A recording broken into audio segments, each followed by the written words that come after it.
Jacuson. I butchered that. All right, let's go. All right.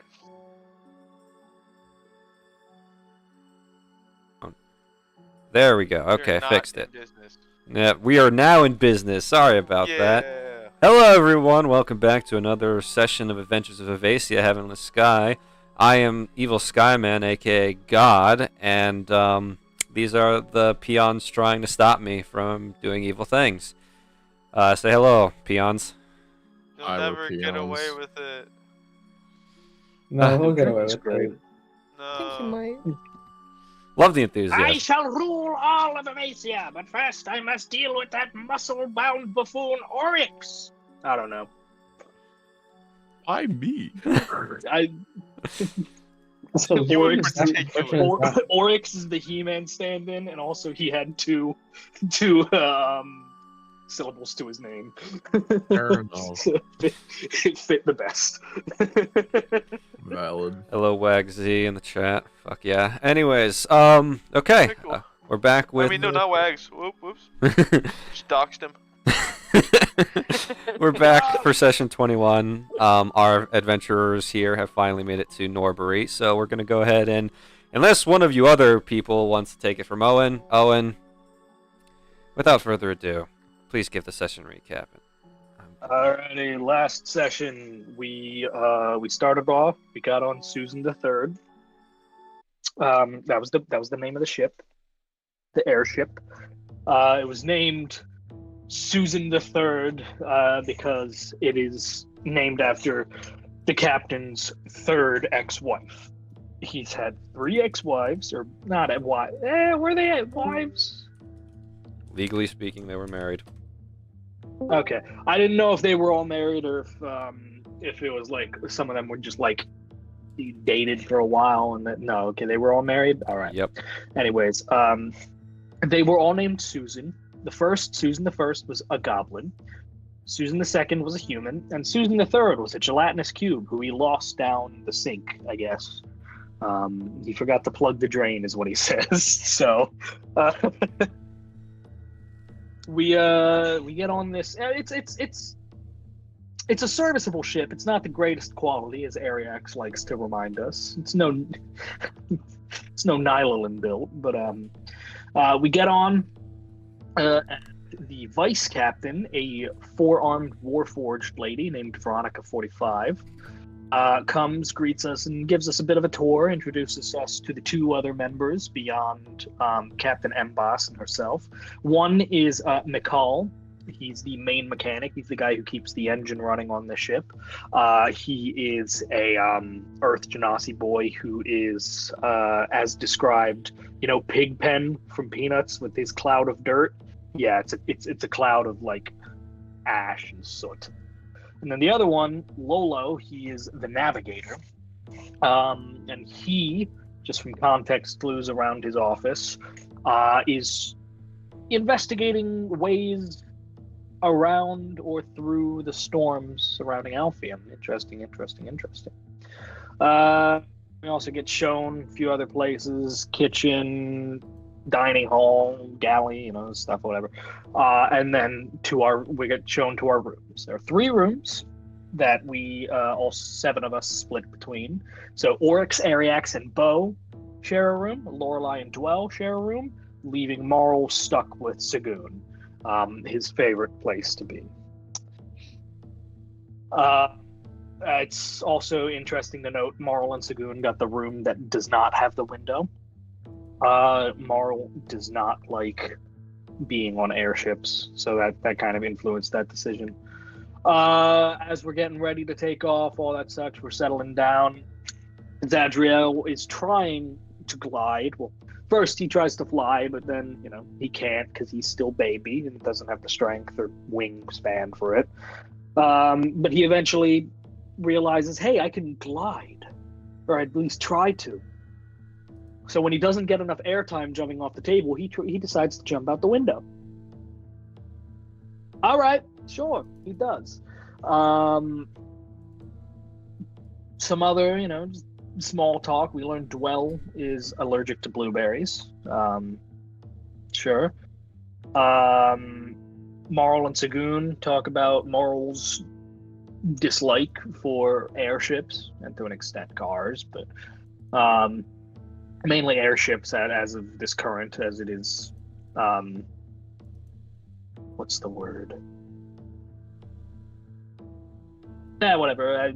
He doesn't like airships. He's on an airship, so he makes that known. Also, we learn what Sagoon's mask can do. His weird straw scarecrow mask thing. It can mimic like the visage of other people. But right around then, the ship takes off, and we're just chilling at this point. Dwell goes to find the navigator, talk to him about circumventing the storms. Some stuff about the first people trying to explore the storms were people named Minos and Mingo Donati. They did not succeed. We have some crazy hijinks with a flock of flying fish, a quadus wingnatum. Marl catches one and immediately takes a bite of it raw. It's kind of spicy, got a little kick to it. Sagoon, Dwell, and Bo also all inspect and or eat the fish.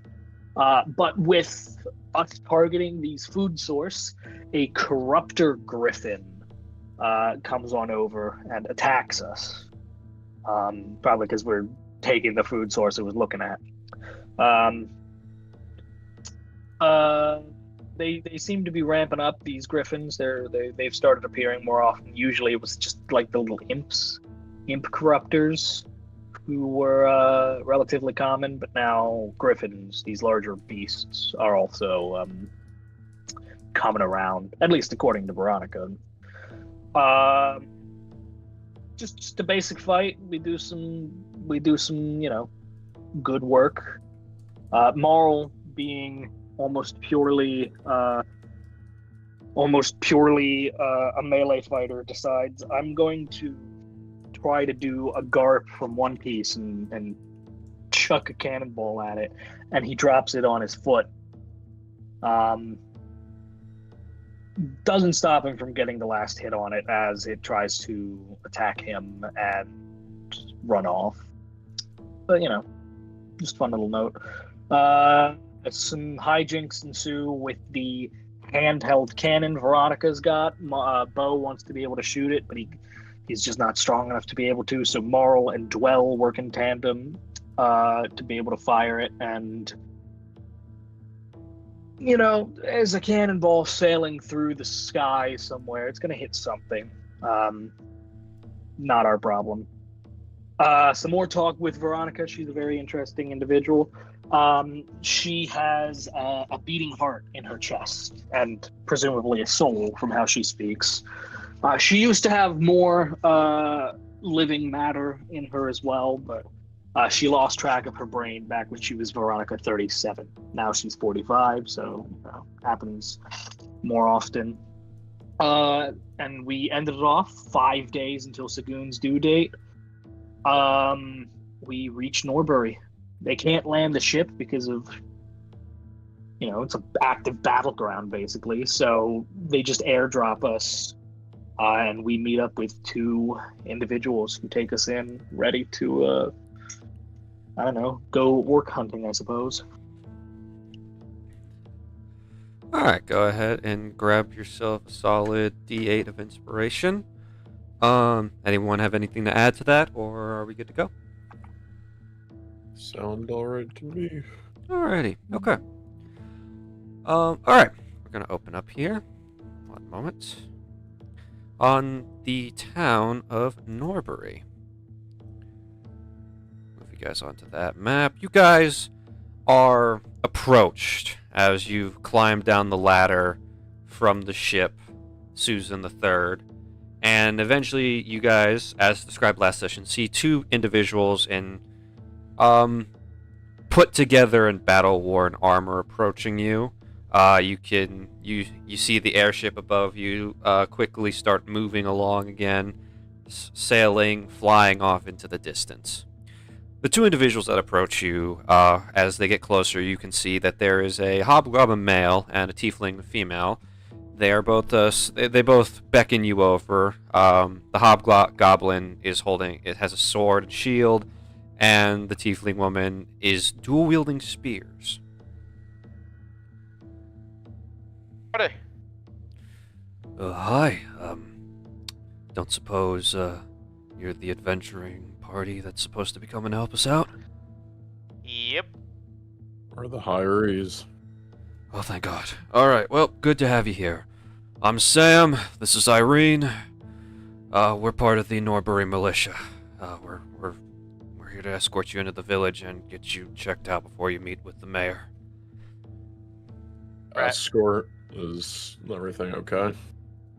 The attack hasn't happened today, so we're on our toes. Right. It's daily. Listen, it's better we get in the walls before we do the explaining. We don't want to be caught with our pants down with these guys. Sure. Lead the way. They lead you all towards the front gate, the southern gate of the village, and you can already see that Norbury's definitely seen better days. The wooden walls around the town appear to be uneven, and most of it built in a hurry. The gates are well secured and defended and in better condition than the rest, but the walls needed to be finished quickly due to whatever attacks began. You can see that there's craters all around of various sizes. You can tell that some form of heavy artillery probably did this. If any of my spellcasters that are present would like to roll me an Arcana check, you may do so. Absolutely not. I hate to do these.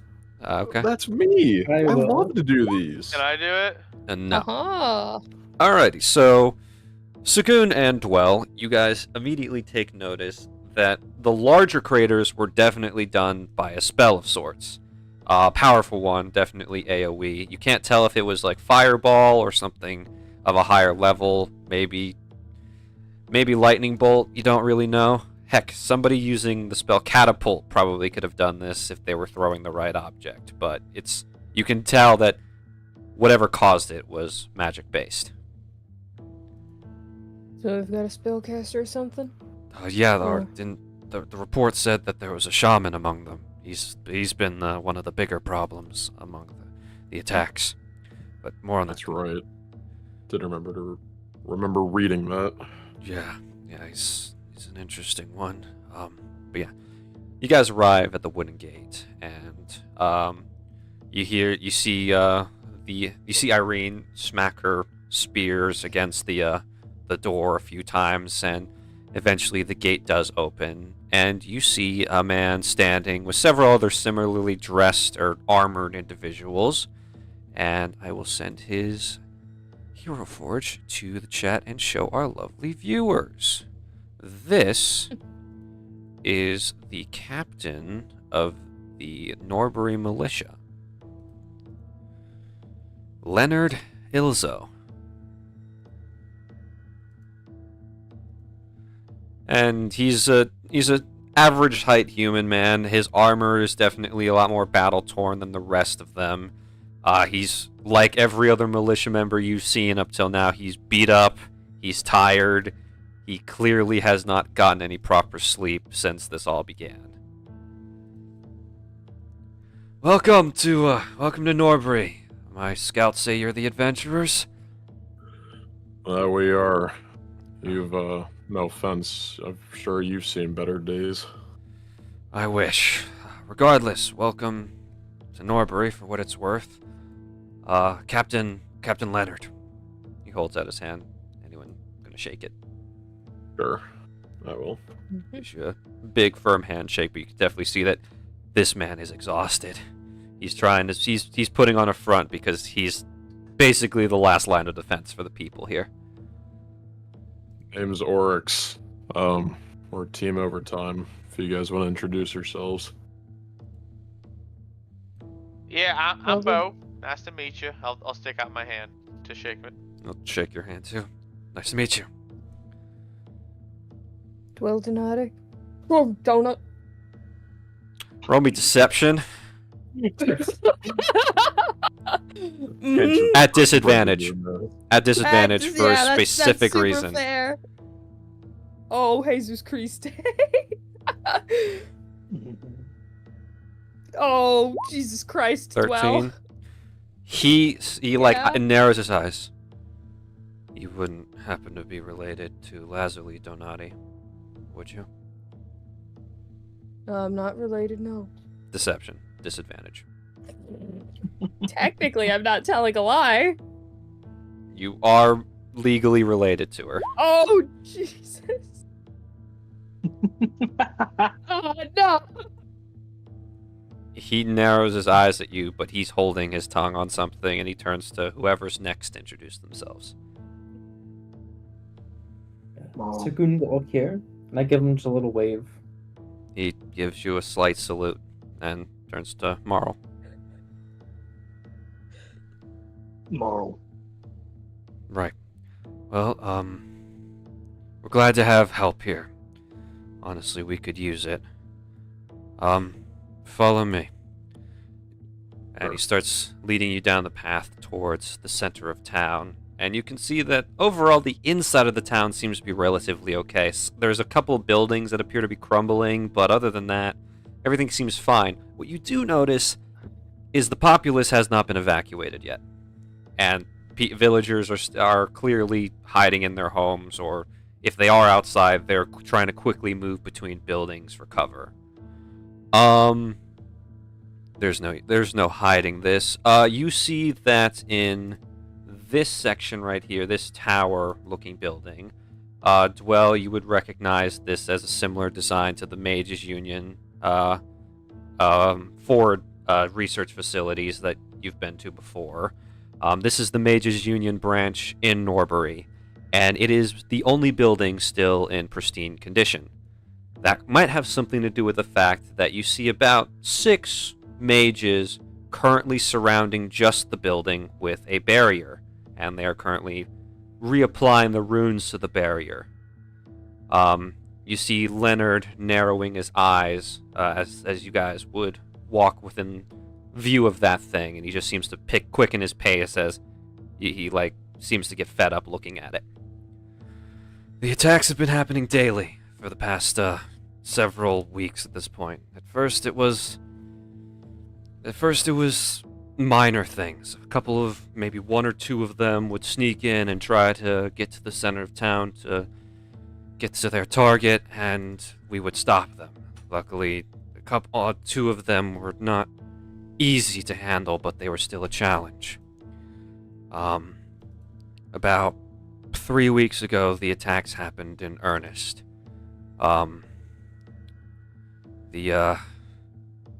We saw someone from the woods. We assume it's their chief. He was holding a staff from what looked to be made out of corruptor cores. And he blew into a horn, and it was a problem because all of a sudden their entire tribe attacked. It was like nothing we'd ever seen before from orcs, high orcs, or any form of nomadic tribe in the area. They were wearing armor, carrying metal weapons, and firing in formation. They were organized. They were tactical. At that first attack, we lost a lot of people in the militia. Yeah. The mayor will have more for you, but as far as their ranks, we can determine that there are 3 higher-ranking members of the tribe. There's the chieftain, who's the shaman, who's been casting spells, and there is, and then there's his 2 champions. Luckily, they haven't actually joined the fight yet. They've mostly stood guard around the chieftain during the attacks, but they're definitely a different breed of monster. If I may ask, is there any specific reasons as to why they're specifically targeting your town? They seem to be trying to get the meteorite that is resting in a crater in the town center. As you guys approach this center of town, you guys see a massive older crater, And in the center of it is, as he said, a large meteor. It's definitely not from this world. It seems to be a rock filled with holes, but out of the holes appears to be growing very shiny and sharp blue crystals. You can see that the militia has 4 guards posted around it on the outskirts of the crater, just keeping an eye on it. And you can definitely see that the crystals are harvested from it, and they just appear to be growing indefinitely. They speak in Orcish the entire time when they're attacking, but they're definitely trying to get to the center of town where the meteorite is. How long has that been here for? Years at this point. Longer than way before I was born. I think it was even before the calamity 20 years ago. It's been the staple of Norbury ever since. Mages Union even set up a branch to study it here, which is why they're being such pricks now. This might be more than you know, but do you know if them blue crystals that it grows are special in any way? I don't know the particulars. I know that they have a high mana density. They're used in a lot of crafting of various low-level, mid-level magic items. Our blacksmith uses them in some of his equipment from time to time. Mostly the cartographer has been looking into them as part of his research. Well, I don't exactly think that they're trying to get to it just because it looks shiny, so it's got to have some purpose. Unfortunately, that's all we know. We tried evacuating 2 weeks ago when we understood that the attacks were something we were just delaying at this point. But they've cut off all road routes in or away from this town. They've set so many traps, we can't get rid of them all, and we were lucky to get a courier message out to the Adventurers Guild for any help. So, yeah. And I'm assuming that you guys aren't looking to just part ways with your meteor to cease all this. I don't feel like this is going to end with just the meteor. Right. So even if we did give it to them, which I'm not keen on doing, and I don't think the mayor is either, I don't think they're gonna just walk away after that. They're too bloodthirsty. I've seen them fight. I fought a lot of them. They seem to enjoy killing, combat, and not in a competitive way, if you understand. For sport. I understand. Yeah. Alright, well, if you want us to speak to your mayor about specifics, we're still fully on board for this. Glad to hear it. I have to return to the wall. Keep watch. Mayor's inside. You can speak to her secretary. And he'll tell you where exactly to find her. And you guys arrive at the town hall, and he starts jogging back towards the wall. Any thoughts from you guys? The Mages Union is not really helping my perception of it. What do you mean by that? Do you see the state of this town and the people? And they have the audacity to just protect their house? What he's trying to say to you, Dwell, is if they're already set up here as a branch, they might as well also do their duty and help these people, but it doesn't seem like they are. Cool.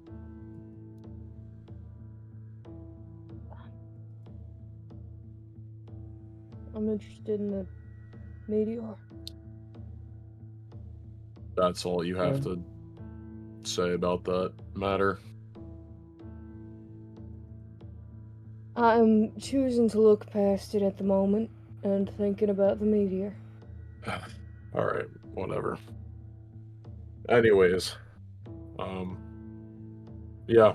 I mean, you all heard the man. We understand what we're going up against. Just, we'll try to help these people as best as possible. Is that fine with you all? Absolutely. I think these are definitely the same corruptors that are being controlled by those weird guys in the masks. I agree. The fact they have the armor and the metal weapons and the organized attacks. I mean, that's not, you know. It's definitely not a. It's not a coincidence with the weird sightings that we've seen of corruptors ever since that encounter. So yeah. You're absolutely correct. You guys enter into the town hall, and immediately you are greeted by the smell of overwhelming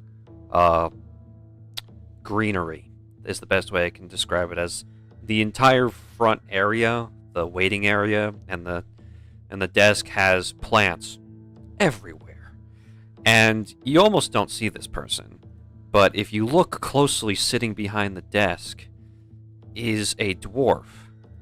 And his hair is so green and so overgrown that he almost just kind of looks like a bush with arms and legs.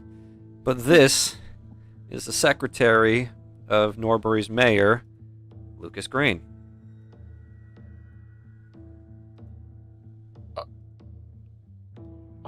Hello? Oh, hello, welcome. What can I do for you folks? Ever seen you around before? We're from out of town. We're part of the Adventurers Guild. We're here about the incidents. Oh, yes. Please, follow me. And he hops out of his seat, disappears into the greenery for a second, pokes his head out, and just walks along. You can see that he's got vines around his ankles. He's kind of almost part of the place at this point. But he leads you further in, and the greenery eventually fades to a regular-looking town hall building. And you arrive at the office that says Mayor Tenset on the door. She's in there.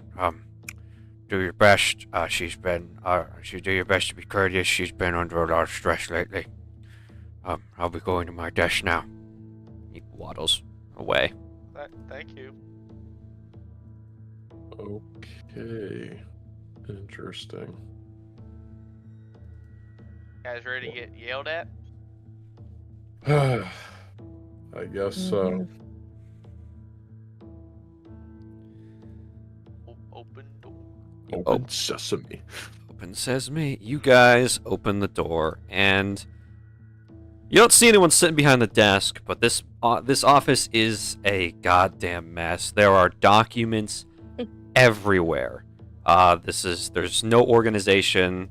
There's letters, official bureaucratic papers, everything. I mean, there's maps of the village, maps of the forest outside the village, potential options for a route out. Let me see here. Dwell, roll me a perception check. Actually, all of you can make this check, but Dwell specifically is making it for a reason. Oh, okay. So I'm sorry, you do or do not want us to roll? Everyone can make the roll if they want. Oh, okay. Yeah, I finally noticed something. Yeah, get those bad rolls out of the way. No, it did not, James. There it goes. Oh, Equalized. Oh, and so he'll be right back. So, okay. Dwell, Sagoon, and Bo, you look on her desk, and there is a stack of papers about half a foot tall, and you immediately, Dwell, you recognize your mother's handwriting, and the rest of you recognize the symbol of the Mages Union on the papers. Are you going to look at them? If I can, I will. I will not. This is bad. Okay. I'm going to read those papers as best as I can. Yeah, I'm curious. All right. Dwell, Bo, and Sagoon, you lean over, and Sagoon, you have a little bit of trouble, but you get the gist of it. Each of these letters is an intense threat for Mayor Tenset to give the meteor to the Mages Union. Generally, it's a waste of effort on the villagers' part to have such a valuable resource. The most recent of these letters ends like this. If you continue to be difficult about this, then I'm content taking the meteor from the orcs once their tribe has wiped your village off the map. Choose, Tenset, your village jewel or the lives of the people you have sworn to protect. It's better to have a village that is nothing special than a village of corpses. Signed, Lazuli Donati. Uh-oh.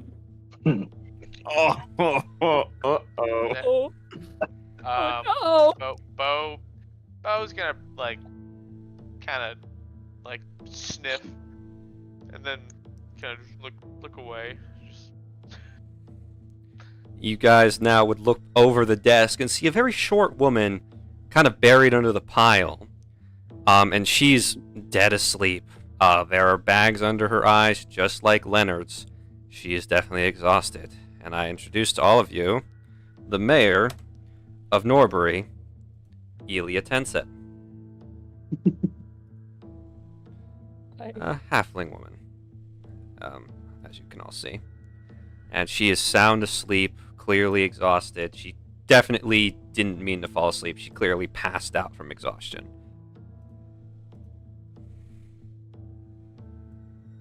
Y'all think we should wake her up, or do whatever you want?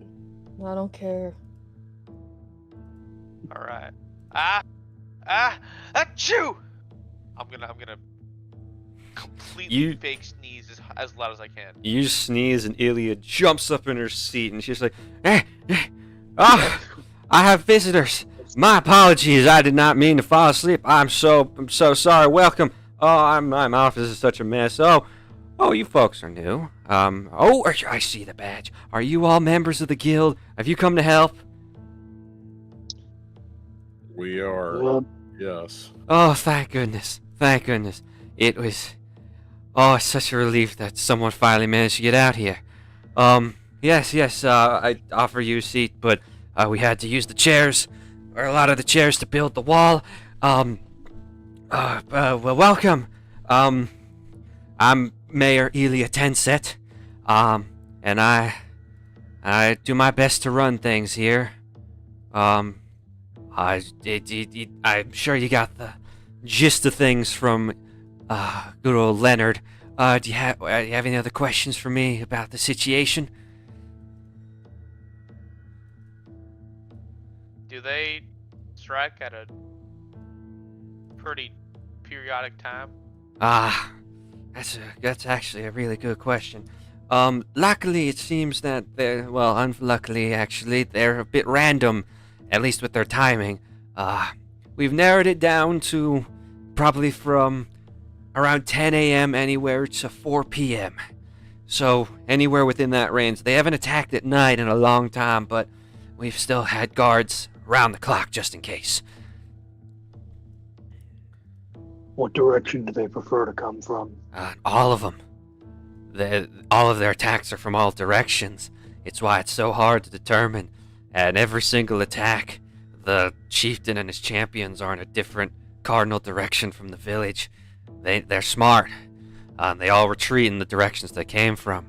But we have had some reports from any scout that's made it back that there's a significant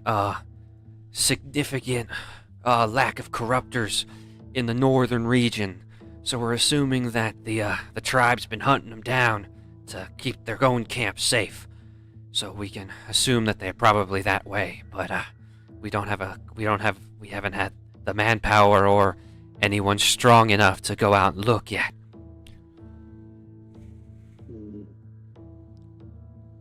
How thin are your guards looking? We've lost a lot. She kind of looks really upset at the thought of how many people she's lost. The first attack killed 15% of our militia with the first arrow volley. It was brutal, and then several villagers have been lost as well. We've got about maybe 30% of our original numbers left in militia. Luckily, we've only lost, or to look at it objectively, luckily we've only lost about 2% of the villager population. But, yeah, we initially, the Mages Union was helping out with protective areas, but about a week ago, they stopped helping on orders of their of the higher ups. Very noble. This chief shaman, is there any more information that you can give on him that hasn't already been stated? As far as I could tell, he's one of the only one that speaks common during the attacks. Every other one speaks pure orc. He shouted some form of war cry. It's something about a silent god when he first blew the war horn. So he's the religious sort, from what I can tell. It makes him all the more dangerous. Is he a known threat? Has there been sightings of him elsewhere? Is there a name? High orcs are a new concept in general. Well, new in the grand scheme of things. I don't suppose you know too much about them. They're mostly a nomadic tribe people. Similar to high elves, they have a gift for magic. In a more combative sense rather than a research sense. You can tell them apart from their other kin with dark green glowing lines on their bodies. So the fact that there's a group of purely high orcs and not a mixed batch means that this congregation is a recent development. Mr. God. What's up? As part orc myself, is there any other additional information that I would know of specifically? You understand that as a species, orcs are built for combat. Obviously, with you, that's a given. It's in your blood. When it comes to what you know about high orcs, is that what sets them apart from their kin is, again, magical ability. How it's different than most spellcasting is they don't require any form of chanting or spellcasting focus. It's sort of like they can bend arcane energy in their strikes and into performing greater feats of strength. I see. Well, you guys certainly have a match against you, but we have come to give everything we've got, so fear not. Hopefully we'll be able to deal with your problem as soon as possible. Thank you so much. There is an Adventurers Guild branch here. The manager is probably still powered on right now, so you might be able to go speak with him. If he's not powered on, then I can make sure the local inn provides you a place to stay. Sure. You just want us to kind of lay low until further orders? For now, honestly, since today's attack from my reports hasn't happened yet, I'd feel, and I'm sure Leonard would appreciate if you guys stuck around at least today in the village to help ward off when the first attacks come. That's completely fine. You give us the word and we'll be out. Oh, you'll hear them coming. They don't... One thing that they're not known for is sneak attacks. Subtlety. Yeah, understood. Well, if there's any more questions any of you have for me, please feel free to come by and let me know, or ask them right away. Well, we appreciate all the information that you've given us, and we're gonna try our best to help with your issue. Appreciate it. You have no idea what that means. One last thing. What? Yes. The high orcs. They look like normal orcs, or correct? Yeah. They're normal orcs, save for the glowing green lines on their bodies.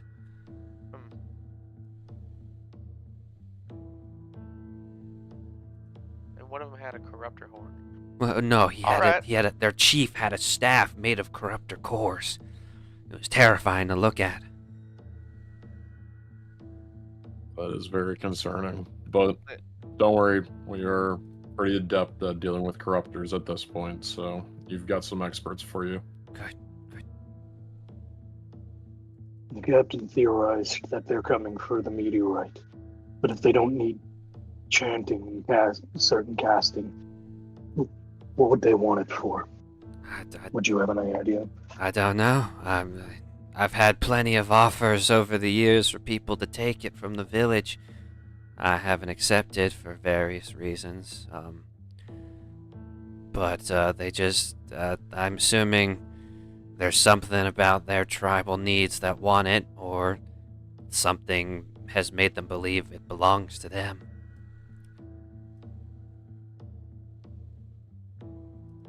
Alright, well,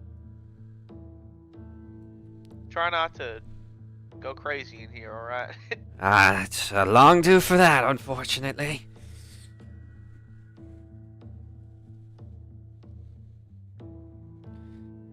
Well.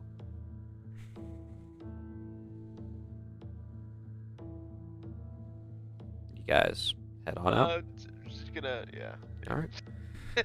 Didn't know how to wrap it up. Just sitting there awkwardly. She waves you all goodbye, and she gestures. She shows when you guys get out of the building, you guys see that there's a sign leading to the most horribly looking. It's not even a building at this point, but if you would walk over to it, you see the unfortunate sight of the Norbury Adventurers Guild. That is a collapsing, run-down, burned, scarred building that's barely standing. And you can see that there are no lights on inside right now through the cracked, broken, disintegrated windows. Wasn't that just wonderful? Well, it's all we got for now, so you have to deal with it. Mm-hmm. Dealt with worse. If we're going to be sticking around in the town, we don't know which direction they're coming from, but we do have an idea their camp may be to the north. I say we split up. Those with the better eyesight, keep an eye on to the north. Otherwise, divide evenly amongst east, west, and south. Get with the guard. Anyone who you can work with, go over places they may or may not have weak points in the walls, or review places that are more common targets for their assaults. Sure. Let's check in real quick for the Oh wait, I'm sorry. Did we already establish if the person is turned on or turned off? You can't see inside. You have to go inside to see. Okay, sorry. I didn't. My bad. You're good. Yeah. First, let's check in, and then we'll discuss splitting up and whatnot. All right. You guys walk on inside, and you can see that the reason no lights are on is because the lantern holders that were on the walls have been torn off. Or crushed, it seems. The more you look at this isn't like decay of this building. This is vandalism. For some reason, you can't tell like the source, or if it's from just the orc attacks or maybe something else. But this building has been defaced multiple times. You see a figure in the darkness sitting at one of the tables. You notice them, a vaguely human shape. And as you approach, and those of you with dark vision obviously get a better look at this guy, this is the branch manager of the Norbury Adventurers Guild, Anomano 2. Or what's left of him. You see another warforged individual. This one, you thought, fucking, goddamn it, my brain just. 46. Veronica. Yeah, you thought Veronica was in shitty state. Anomano's barely holding himself together. He's got wooden parts at this point. One of his eyes is cracked, but he kind of slowly, rustily turns and looks at you. Oh, hello. Welcome to the Norbury Adventurers Guild branch. How can I help you? Oh boy. Hi. We are Team Overtime. We accepted a quest to come help out this town with its orc issue, and we were hoping we could get some lodging here. Oh yes, Team Overtime. There was a report about you a few days ago. He kind of like gets up and he limps over to what's left of a bar, from what you can tell. Yes, I can provide lodging, though based on recent events, I would recommend you stay at the inn. I can provide a letter of introduction to the innkeeper. You don't want to be in this place. It's garbage. At least that's what they've been telling me. Who are they? The Mages Union folk that keep coming by. Well, they've stopped coming by for the past few weeks. Just slowly turns to Dwell. Yeah. Well, but, looks dude, very unsurprised, honestly. I think Bo's gaze is gonna then shift over to Oryx. No, it's no trouble at all. We would be happy to stay here. It's within our jurisdiction, and it's better for us to stay within our alignments, if that makes sense. So we would be more than happy to stay here. There's almost a little light in his last working eye as you say that. Oh, thank you. That means a lot. Here, I can find I'll see if there's any unbroken doors on the rooms. And he walks off towards the back of the building through some doors. And if you follow him, you'll see that a lot of the doors to the rooms have been kicked in, or now knowing the culprits of this, fire-bolted in. Mr. Anomano, if I may ask, what specifically went on in here? Oh, it's been happening for about a year now. The Mages Union had their branch here first, so when I was assigned to build this place for the Adventurers Guild, they protested our construction at a lot of the town meetings. But Mayor Tenset said everybody has a right to come to Norbury, so she allowed it. Unfortunately, a lot of the members that come here for Mages Union quests aren't too happy that there's an Adventurers Guild branch here now. Why do they care? I don't know. Yeah, They don't really mention a reason. They just don't like this place. I thought we're kind of supposed to be working in unison to a degree. Oh no.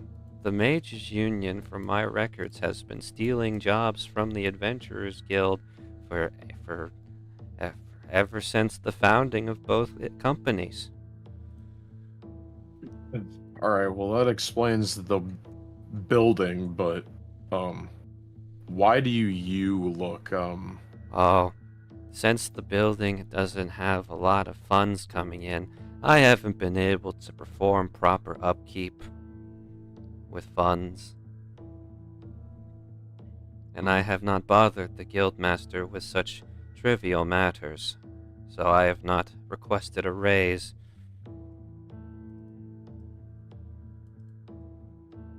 Anomano, you matter, alright? I appreciate that. You matter too, Mr. He scans your badge, Bo.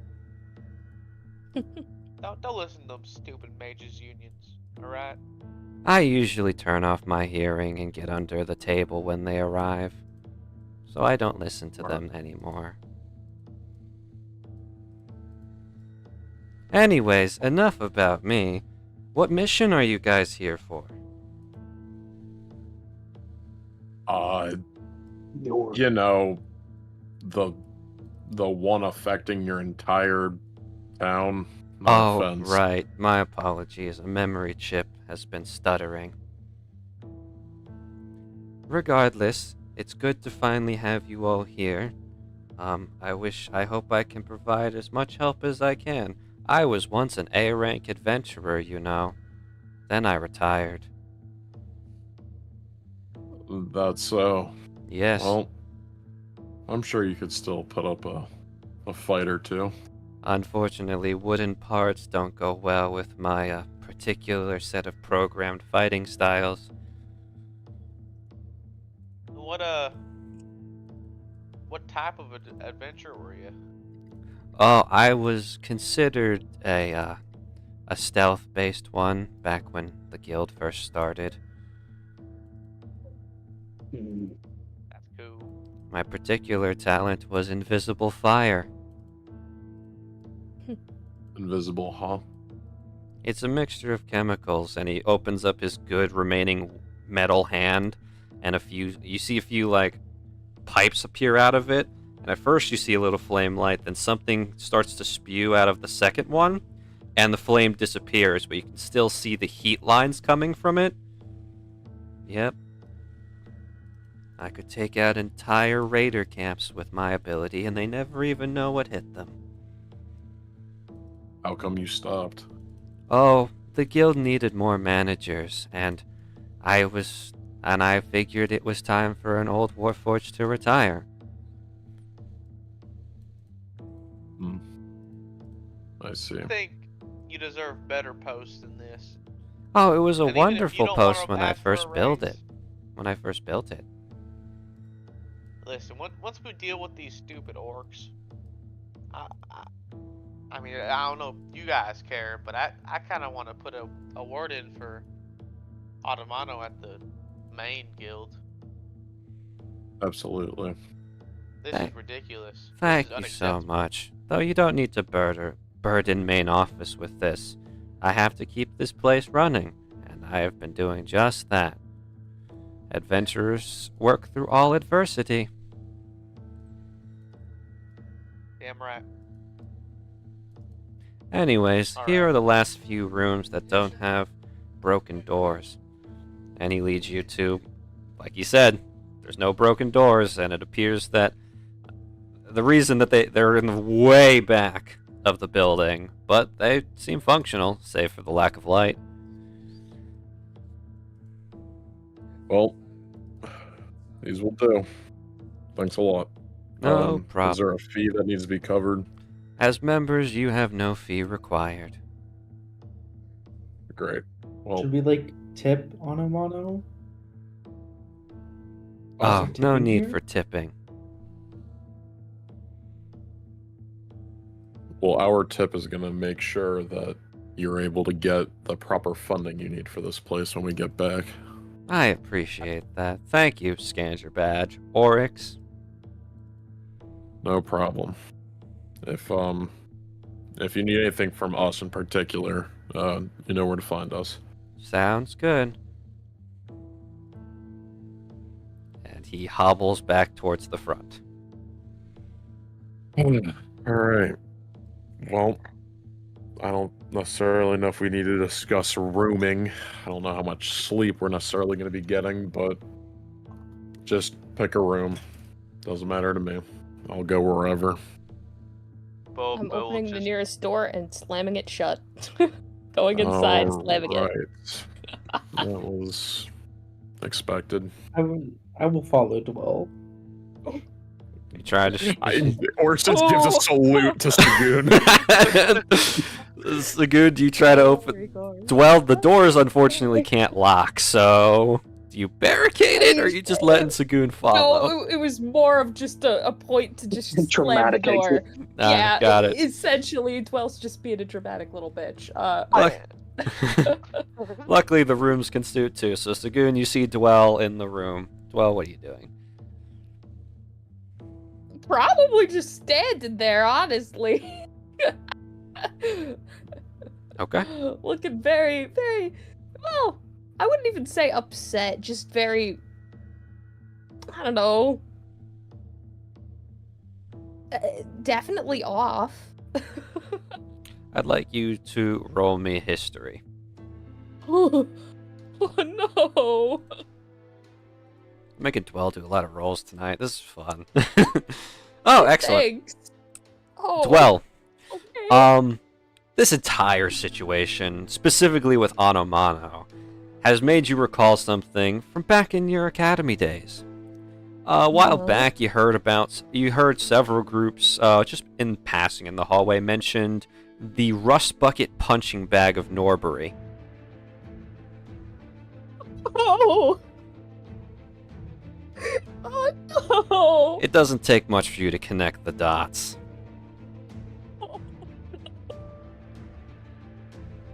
Oh no. Jack, you're doing a really good job making me hate people. Yeah. This is great writing. Zach. This is fantastic I feel writing. awful. Dwell's mom, God. awful. Oh, that's my mom, please. Yeah. She's good. Sukun did not say that. Just he's not trying to pick a fight with Dwell. It's a good immediately You upon guys are entering. so I hate wild. your mom. Yeah, that does sound like something Sagoon would just walk in and say. So very socially Oh. aware. Sagoon, you just see Dwell standing there. Do you want to talk about what we just saw with the letters, or Talk about how you feel about that? I don't know. Your mom was saying some pretty crazy stuff, but I think you should probably ask her, because we don't know the whole context. So yeah, that one letter was kind of crazy, but you should probably just ask her and see why. She probably had a good reason. See, that's what I'm thinking, because doing a bad thing doesn't make someone a bad person.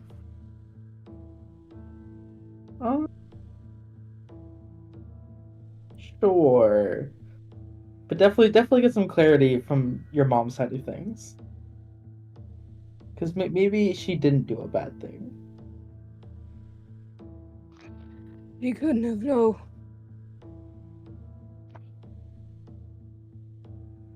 No, I'm sure she didn't. If she raised someone like you, I'm sure she's a perfectly fine, well-adjusted, caring individual. Can I roll for, like, deceptive sarcasm? You may roll me deception. Oh my god!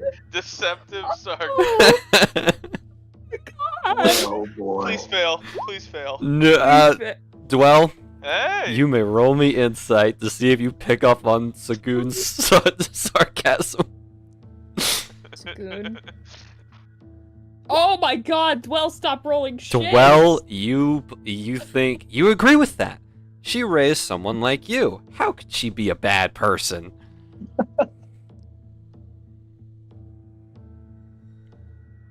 You know, I think Well- she's the kindest woman I've ever met. Really? Kinder than Lorelai. Well, I mean, you have to be if you just pick up a child off the side of the street. You don't have any information and you just take in a child. You have to be kind to do that, right?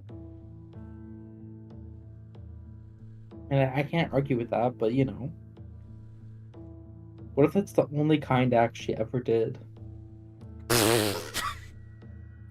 Get the hell out of my room.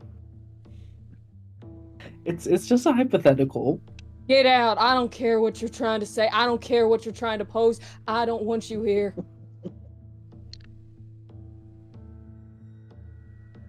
Okay then. Get out. I Stop believe standing there dumb-faced and get the hell out of my room. I'm literally walking out. Well, Yeah, think and your you're rage keeping is talking. blinding Just get out.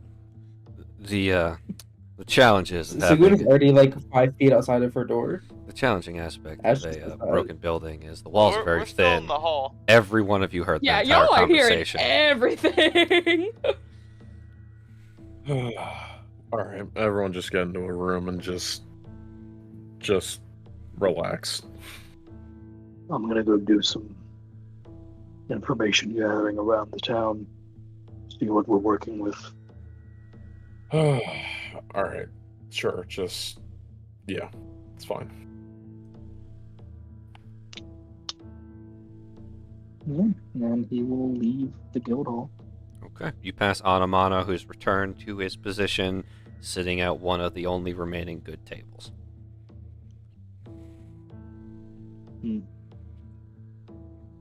Where are you going, Mr. Morrow?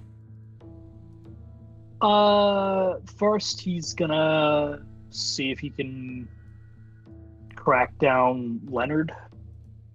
Leonard is... you saw him last heading towards the southern gate.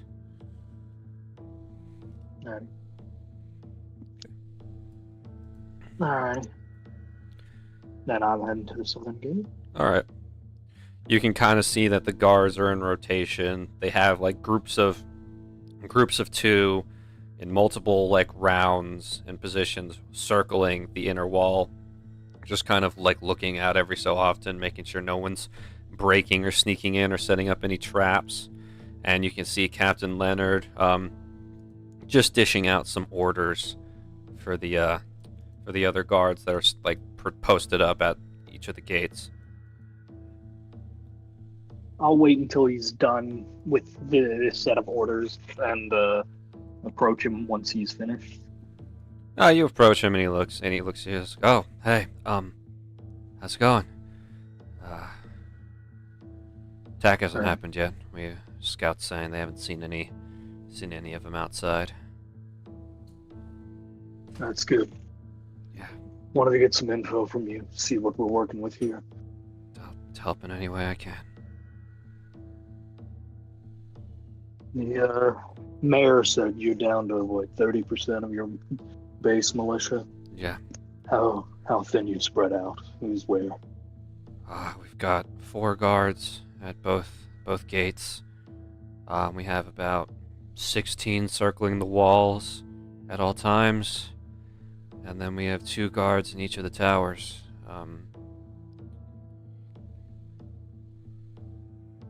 32 in total at this point. We have a few walking around the village, making sure the people stay in cover as well. Okay.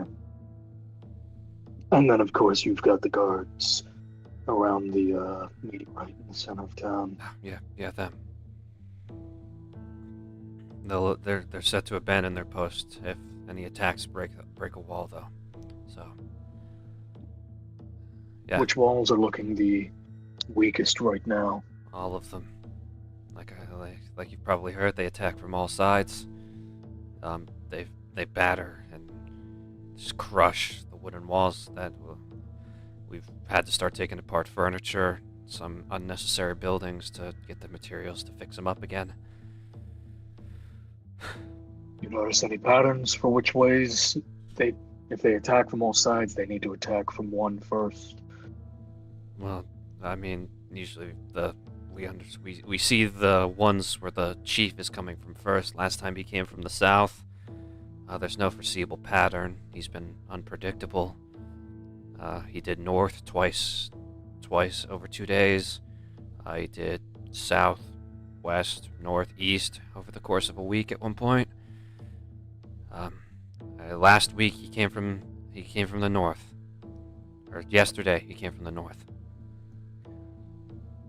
That's where we noticed the attacks coming, but as soon as the horn blows, all of them charge. From all directions. It's the thing. They have metal armor, metal weaponry. And it's not like the armor's damaged and dented, but that's a lot from us and other battles this tribe's been in. Their weapons, they're fucking brand new. It's as if they have someone making them for them. I have broken 10 of their clubs, and I see them replace them the next day. Replace, repair, I don't know. How many orcs have you been dealing with? Got an estimate? I don't know. We've never had the chance to get a head count. Just a ballpark. We know there's the 4 big guys, the chief, the shaman, and the champions. Well, the shaman is the chief. So there's 3 big guys. If there was 4, we'd probably be dead by now. But, in terms of, there's been at least 10 attacking each wall every time, maybe more. So at least 40. Okay. Alright. I know the Mages Guild ain't gonna do shit for this. Yeah. Fucking bastards. You work with a Donati. How's that work? Thought Mages Union members weren't allowed to join the Adventurers Guild. Or at least the fucking union rules state they can't. How does it work? Well, it doesn't really. Most standoffish member of the crew, but that's neither here nor there. Sounds like I think she got away with it by pretending to be someone else. You heard her try to introduce herself as Donuts to you. Yeah. Fucking bitch. Lazuli, I don't know your teammate. I'm gonna reserve my opinions on her until I actually see her do some work. Yeah. She's been harassing the mayor for months now. Yeah, we saw the letters. Yeah, you saw those. Okay. So, I'm trying to put together an idea of what we're going to be doing. For a bit, I hope I can get the rest of my team just to help with patrols, see if we can make any spots. Honestly, if you guys don't mind, I think we can handle patrols. What we really need is, when the attack starts, you need to target down the big guys. Well, that's the plan, but the patrols will allow us to get them in sight fast and get everybody on the same page. Right, yeah. You're right. Sorry, I'm tired. I'm not thinking straight. No, I understand. You've been at this for weeks. Yeah. We'll do what we can. Appreciate it. I gotta go on patrol. Alright. I'll leave you to it. Now, I'll go, inspect the barrier around the Mages Union. I know I'm not magically walking over that barrier, huh? Well, I'm gonna take a look. Are you how close are you getting? How close you getting? Because there are actively people like around it, Mages Union members. You're just kind of gonna stand in the distance, stare, or what are you doing? He's gonna get up slightly close to the barrier, not like to get in the way of anybody, but he's just observing. Okay. More so glaring, I should say, but he's observing. Well, your glare doesn't go unnoticed, and you see a couple of them whisper to each other, and one of them goes inside. A few minutes later, come back out with that, shockingly, an orc fella. Gonna send his image to you guys. Now, Morrow, you wouldn't know this, and it's probably for the best. Our friend our friend Dwell isn't here. You don't know this person, and you probably wouldn't have heard of him either. But I would like to introduce to you one of the handful of star-class alumni of the Mages Union, Mr. One second. Armilas Vaca. No. And he steps out. He kind of looks around. He's wearing very pristine clothes. He's pure orc, you can see, but obviously you can see no green glowing lines, so he's not a high orc. But he kind of looks at you, gives you a smile, and starts walking on over. Hi there. Some of my employees are expressing a little discomfort with your with the looks you're giving them. I don't suppose we can help you with anything. Just trying to get an idea of what I'm working with here in regards to helping with this orc problem around here. Ah, yes. You a mercenary hired by the town? I've done mercenary work, yes. Odd way of answering that question, but I'm Armilas Vaca. I'm a mage of the Mages Union, alumni actually. Name's Marl. Nice to meet you, Marl. He holds out his hand for a handshake. The firmest handshake he's ever had. Ah, good grip there. Say, if you're helping out with the town, did the town hire you? Or are you just here out of the kindness of your heart? I'm here on a job, yeah. Interesting, yeah. Well, yeah, we're just currently making sure none of the attacks affect the building. We have a lot of fragile and unstable research equipment inside the building. If a stray spell or arrow were to get in the wrong place, probably level the whole place, and we wouldn't want that. No, I don't think you would. You guys got any insight on these, sounds like a magical bombardment from the orc chief? Yeah, that guy. I got a bit look at his magic. It's a bit, barbaric, if you ask me. I'm an enchantment and abjuration guy myself. Seems to be more of a, best thing I can equate it to is evocation. Maybe a little bit of, conjuration. It's hard to tell. Didn't get a close enough look at him during the last couple attacks. I've been a bit busy inside. You got any way you know of how to deal with evocation or conjuration? Besides the obvious use of counterspell? I guess. Hard to say. Like I said, it's a bit of a barbaric case. You know the type. If you could try get close up, see if he's a bit weak on close combat. But not my area of expertise. Question mark, are you wearing your badge still? No, he almost never does. It's always in his pocket, and if he needs to show it, he'll pull it out. But... Okay. Yeah.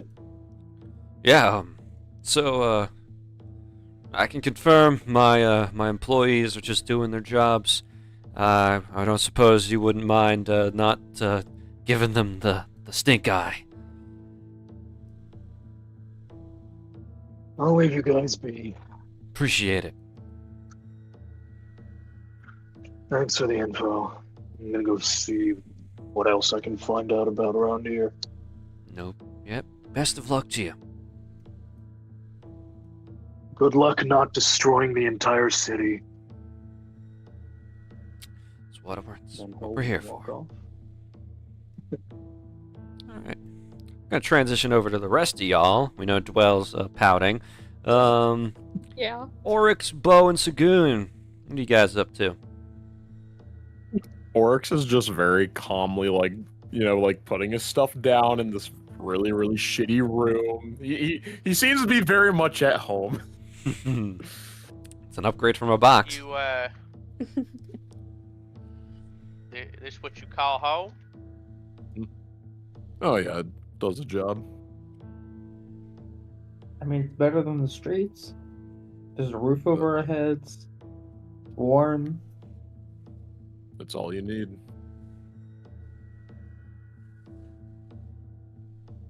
I know we're here for orcs. I really do. I just can't shake this feeling of how wrong the whole situation with the Mages Unit is. And Look, Lazuli and everything. It's just, I don't know. I'm usually pretty easygoing, but this bothered me quite a bit. I agree. I definitely agree with you, but for now, we have our job. We know what we're doing. But that's not to say that I'm sure none of us are gonna at least keep an eye out for any strange activity going along. I just don't want to, and I'm going to usher that you all don't, or I'm sorry, I'm going to usher that you all do the same, but please just let's not bring this up around Dwell, at least for right now. Yeah, speaking from experience, that did not go well. I'll let her What do you mean? I tried to console her about her mom maybe being a bad person, and I think I didn't do it really well, and so she's kind of in a bad mood now. All right, Sagoon. Thanks for that. All right. Well, that is something that we're just gonna have to deal with then at some point. But remember, we are a team, and we need to make sure that we're being at least friendly towards each other. And no offense, Sagoon, but I don't think you're very much of a social type. So maybe not bring up comments about her family and association for now. Yeah, just a lesson, Sagoon. I do appreciate your honesty, and at times it is very polarizing and hilarious. But, and I know you're only 3 months old, so I can't expect it from you. But you know, it could be a good thing to think about knowing your audience. Hey, I'm 200 years old, according to that very wise man in the dungeon. But Well, do I know anything from those 200 years? No. But I appreciate what you're saying. Yeah. Sometimes saying nothing is better than saying the truth. If you catch what I'm saying. I'd have said it better myself. All right. Well, I think we should probably get a plan going. Do you think it's too early to start consulting Miss Living in Denial, or? Well, did she hear that? As far as we're in the other room, man. I think we're talking. No, she cannot hear that, but it's so real. It's well denial. Yeah. I think there is definitely some substance to what Marl said in that. I should probably be on one of the watchtowers, probably the north one. Sure. I'm not going to be doing much good in any tower, so yeah, me neither. Lines. Well, no, I mean you got a good amount of range, Sagoon. I was thinking. Sagoon, I worry for you when, you know, we're up and close and personal with something bad. So are you sure you want to make that remark? Okay, maybe a tower's good for me. I just know that my eyes are Well, shit. that's my job. I'll keep watch. I think you and Dwell would also do well in some sort of tower, either one or you or both of you on the south towers. Maybe you guys combined wouldn't be bad. Meanwhile, the rest of us should be on the ground, otherwise known as Lorelei, Ariax, and in doing so, Zad, and then myself and Marl. I think that would be a good plan. Wait, Zach, I want to do something, but I really don't want to like lose a spell slot for it. Can I do something or no? What would you like to do? I would like to Misty step out of the room and be like, actually, I've been preparing something for my lack of close combat skills. Are you just gonna poof for real? Oh, you know what? For rule of cool's sake, I'll allow it. Yeah. Yay! Okay, I'm gonna poof out of the room and then walk back in and be like, I got you, orcs. I've been preparing for this. I can see that. Very cool. Thanks. I'm not gonna pretend like I understood any of how you did that or whatnot, but very, very interesting. Wow. Cool. Is that foggy jog or something? Something like that. I can't quite, the steamy sprint. I don't know. Yeah, I think it's something like I think that's right. I think steamy sprint sounds good. Yeah, that's cool. I think I gotta scroll at one of them if I ever get a little bit too surrounded. All right, you guys all start heading out of your rooms. Marl, now is when you would arrive back at the guild hall. And Dwell, are you doing anything in your room? You can hear shuffling outside your room, meaning the others are getting out of their rooms to go do something, or are you just gonna sit there? I think she is so focused on whatever she's thinking about, she definitely doesn't actually hear anything outside. I was gonna say, as we're like leaving, I would give like a slight knock on the door if that's okay. Okay. Mm-hmm. Knock knock. Hey, we're starting to gear up to survey and whatnot. You coming? I'll be out in a second. Okay, I am not your father, but all right.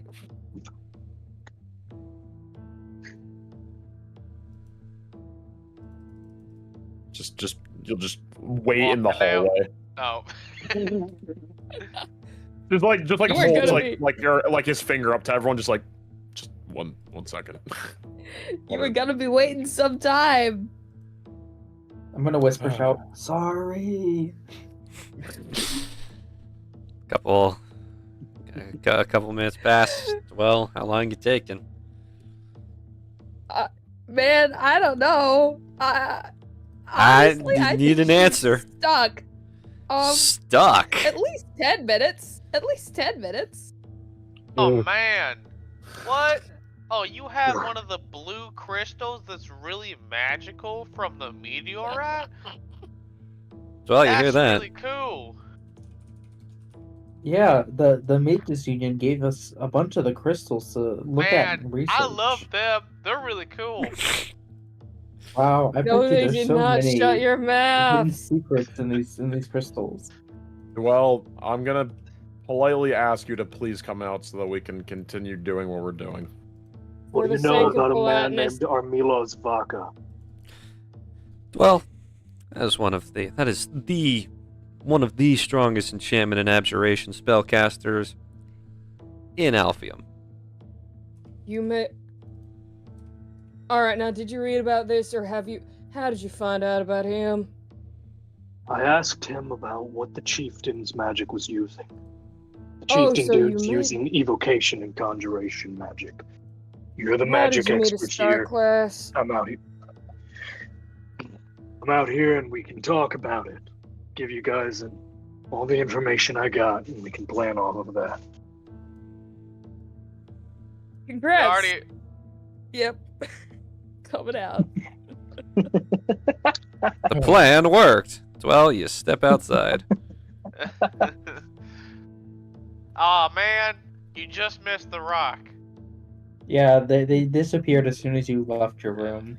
Or just like slightly punches both of you. Just all right, enough. Yeah, thank you, orcs. Let's just go. Okay. Okay. You guys walk outside. You pass by our good buddy, Anamano on your way out. We'll be heading out for a little bit, in anticipation of any attacks. So. Okay. If you don't hear from us again, it's been an honor. Best of luck to you all. Stay safe. I shall. Okay. So, coverage-wise around here, though they're down to 30% their usual gear, the militia's got eyes and ears everywhere. They got, according to Leonard, 32 total guys, not including himself, all prepped and ready to be able to take out any attack. There's, at bare minimum, 44 orcs that we know of, the 43 orcs that we know of, 10 assault each wall, and then the three big boys that we were told about earlier stand off in the back. Those three big guys are our targets, the chieftain, his two champions, and anybody else in that party around them. When the attack happens, Leonard and his militia can hold them off for a while. If we can take out the chieftain and his champions, that'll deal a hefty blow. Especially considering the fact a lot of this damage seems to come from the chieftain's evocation magic or conjuration. You know any counters to that? All the dude said was counter spell. Said it was otherwise barbaric type of magic. Barbaric magic. Isn't it?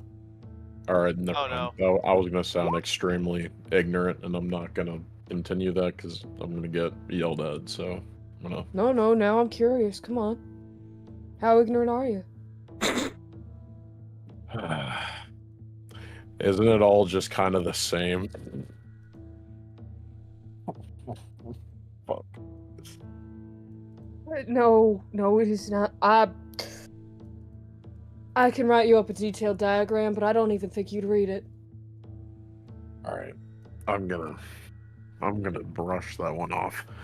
Either way, doesn't matter what kind of magic he's gonna be using, because, at least for me, regardless, I'm gonna be 1-2 out the door, so, well, you know. Yes. If we can get up close, we'll see how he is in melee range. But in regards to the magic he's using, a lot of the damage around here comes from that magic. I'm thinking of the townspeople here. If we can at least bring them some solace of intercepting the volley they send, that might help out in some way, shape, or form. That's why I ask. I mean, I agree, and I much rather them be aiming at us rather than the town, which is why I'm hoping that we don't have to have this siege happen here. I would like it to happen supposedly outside of the town, but if push comes to shove, and if they have no real defenses to withstand these attacks, as we can clearly see, there's not much we can do besides, going for what is causing these large craters. Yeah. Alright. Well, beyond that, if one of these walls gets breached, the guards guarding the meteorite there have been instructed to abandon post and join the fray. If that happens, we'll see what happens. That seems to be their goal, at least from what we can tell. So if they breach the walls before we can get to the big guys, I suggest we all convene around the meteorite. They're going to be coming to us then. Sounds good. We already talked a little bit about what we want. as far as lookout posts and positioning. We were thinking I go to the north on the tower, since that's where they came from most of the time. We'll have Sagoon and Dwell at the south towers, and the rest of us on foot at the gates. And whoever spots where they're coming out from first, we'll go out that gate, try to intercept. Sounds good to me. Beyond that, you asked how I knew Armilas Vaca. He's seemingly in charge of the guild branch here, or the union branch, not guild, sorry. They're not going to be any help in this. They're keeping up their barrier to make sure, as he put it, any of their fine-tuned research equipment or volatile stuff in there doesn't end up leveling the town from a stray shot. May I ask, Zach, is that actually something that might be real? Roll me. I will let you make a choice between insight or history. Insight is better. Okay. It's a 16? If they are studying the meteorite, there would be observing equipment or scanning equipment. There should not be anything in a town setting that could go like kaboom to a degree where it could wipe out the town. Like, that is illegal for every spellcaster in Alpheum to have something that dangerous be so unprotected that a stray shot from outside a building could cause an eruption like that. I'll just look at the Mages Union building and look so confused, like furrowed brows and everything, before like looking back forward. Doesn't say anything, but oops. Oh. Yeah, I figured. Okay. You guys all start to head out of the building and start to like look around to where you should be going. And then in the distance, you hear the sound of drums. And then you hear a war horn sound off from the north. And now we're going to take a 15-minute break. Oh, man. I'd like to put in my mage's armor right now. Go right ahead. Before the 15-minute break. Go ahead. Yeah, go ahead. Thank you, God. I'm sorry. Yeah. Regardless, we'll be back here in 15 minutes, and please bear with us. But yeah, we're going to go ahead and mute. Da-da-da-da-da.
Thank you, guys.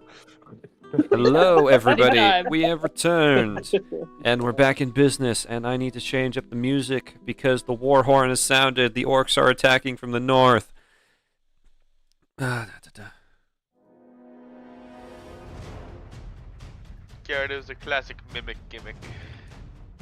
He fell for the mimic gimmick. Thank you, Solid Snake. Yeah.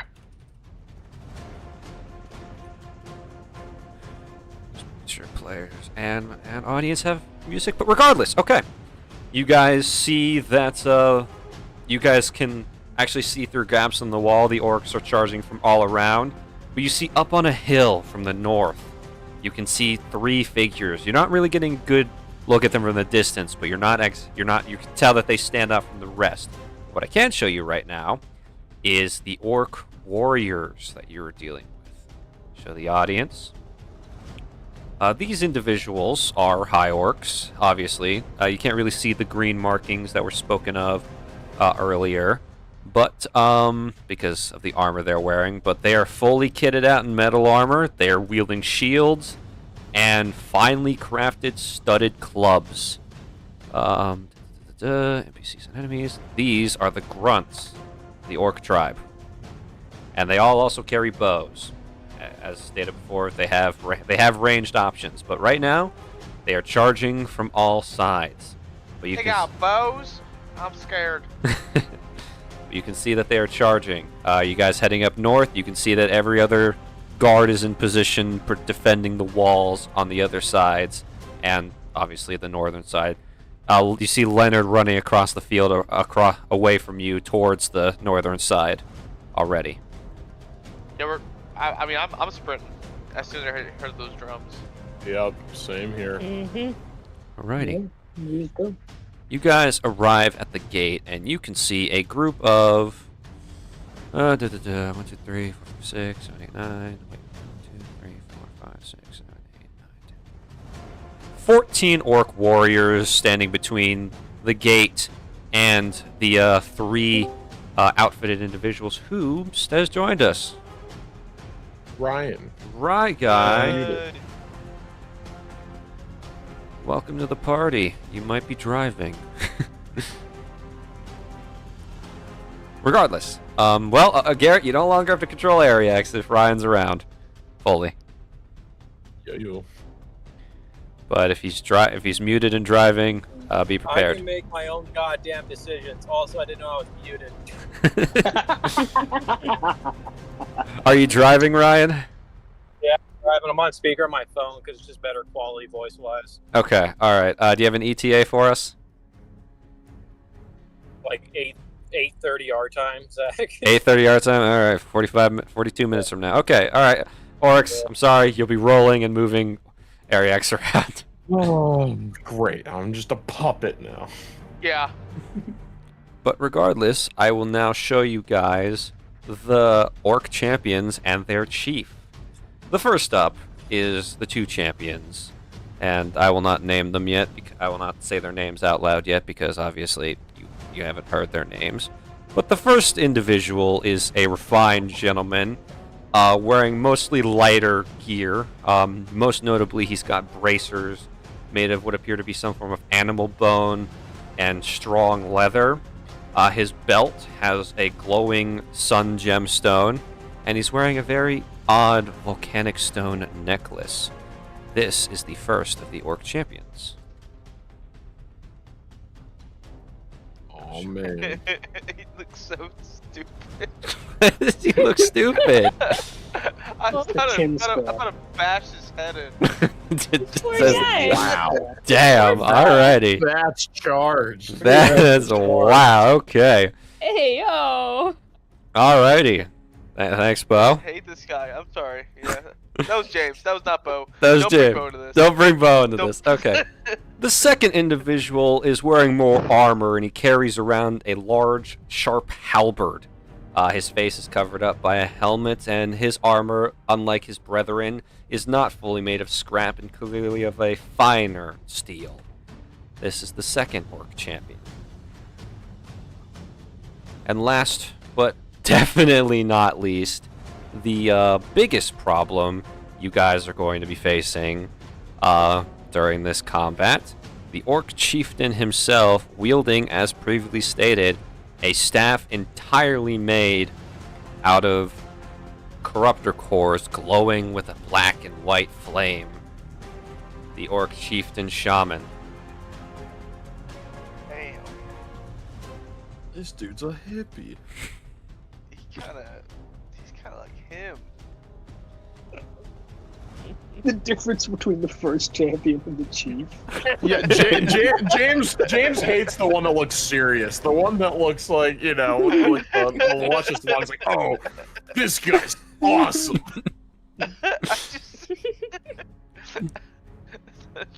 Whatever.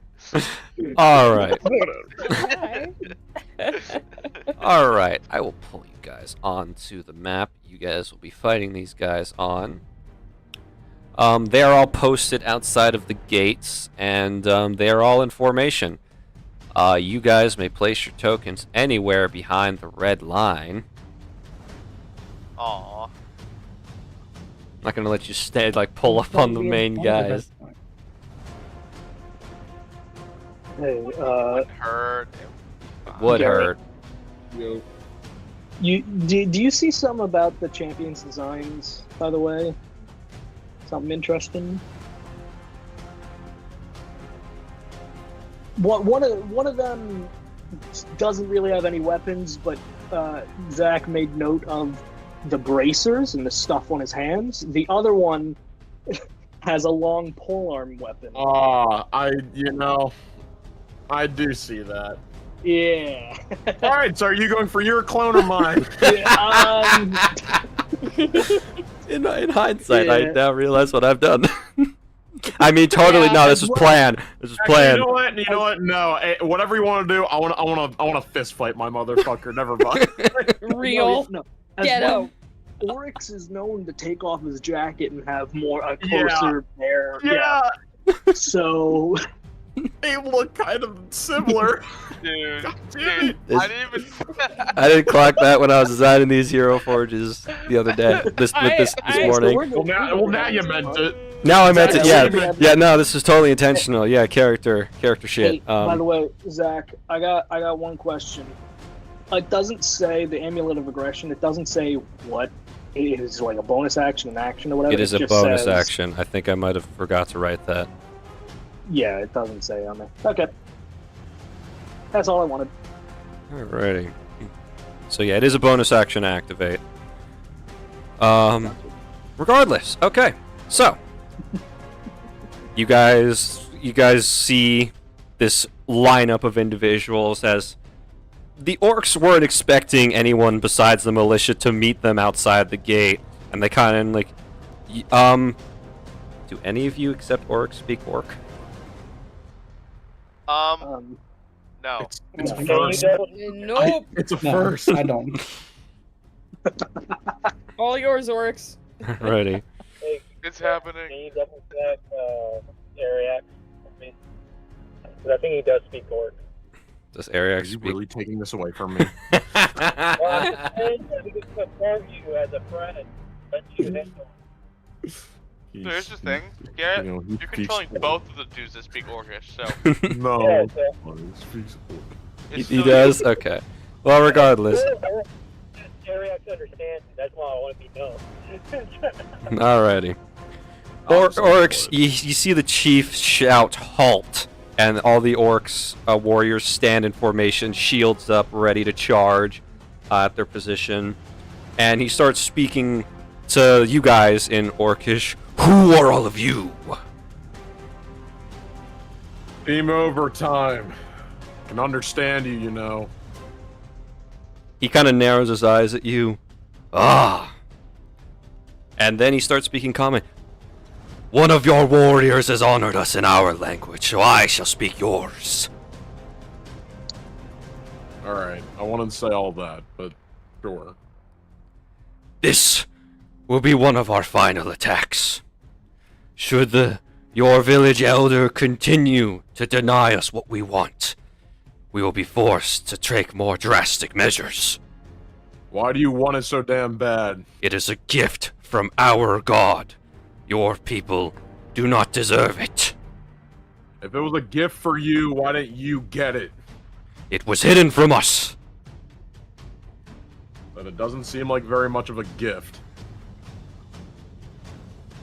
The workings of the silent god are confusing to outsiders, I understand. I am willing to show mercy this once. Surrender the artifact, or perish the denizens of these lands. That question was already decided when you decided to bring the fate of these people in this town into your affairs. So no, we will not be doing that. Very well then.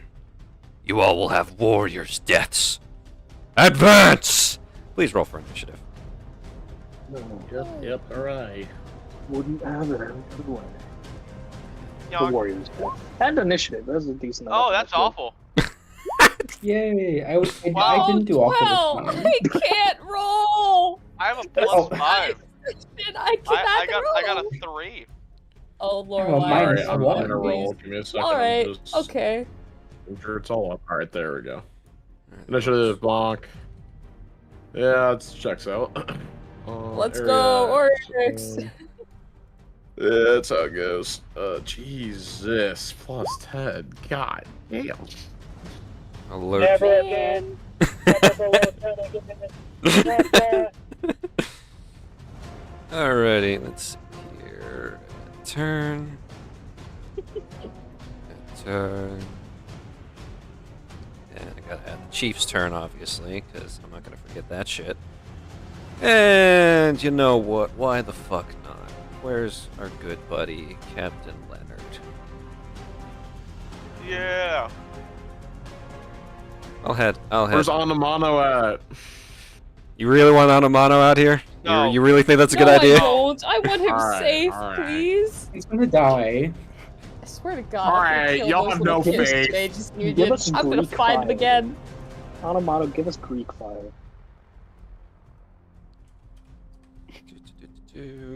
Rolling initiatives. That fucking. Alrighty, let me just organize this properly. We got no militia guards. Unfortunately, militia guards are busy fighting the other orc forces around. Ah. Let me make sure our audience can see the initiative order as it goes down. But the first up in the turn order is High Orc Champion Rokuo, which is the punchy one. He is going to stand by the chief. Leonard is going to rush forward, and he's going to strike at this motherfucker with his double-bladed scimitar. So glad that I decided to give him that little thing. First attack, extra attack. Does that hit? Oh yeah, that fucking hits the board. Okay. That thing, he's hitting both attacks actually. Damn. 1 second, my dice tray fell off my desk. No. Oh, man, there go my dice. A great start to combat, guys. Quick, Yeah, distract the you audience are. while I figure my shit out. Hey guys, last week we asked you what your favorite hippo fact was. This week, well, Comment your favorite thing you're in denial about. yeah. Also, hit Who's your Yeah. favorite echo hit fighter? that like and subscribe button, and don't forget the bell. Don't forget that though. Who's your Yes, favorite baby. echo fighter, huh? We got two right here. Alrighty. Marth. Okay. Ilzo is going to rush this guy, and he's going to deal a whopping 16 damage to this guy. Fuck yeah. Louis. And he's going to cut into him twice, and now it is Marl's turn. Okay. Same deal. Go up to E. Okay. Bam. Hit. I'm waiting for it to. I think it's a Marl problem specifically for some reason. Seems to happen more with Marl. Okay. 23 will definitely hit this poor fucker. So there's Blam. We're gonna start off with an hour-long roll. Do.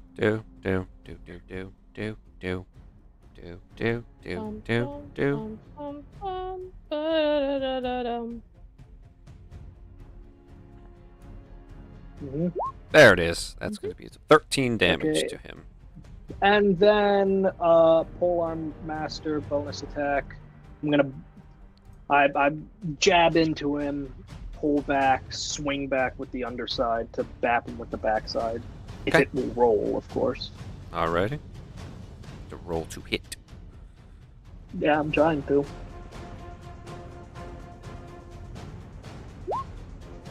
That is going to I don't miss. know why. Okay. Yeah, I alrighty. know it's above 12. Yes. Probably like 16.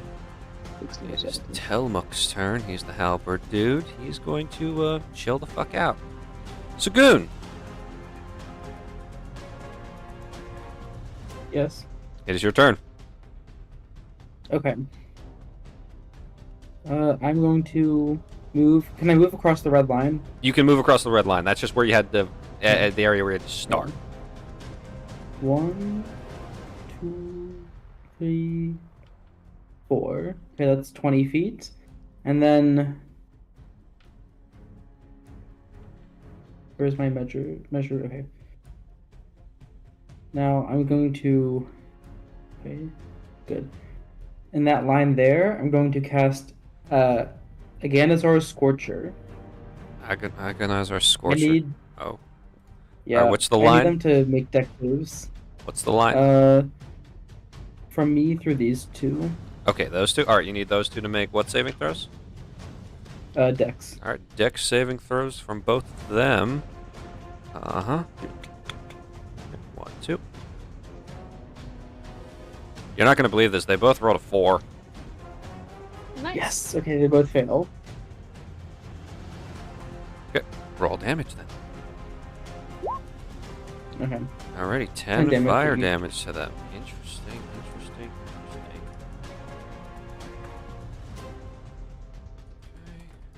Burn, baby, burn. And then, bonus action, pay to win. Bonus action, pay to win.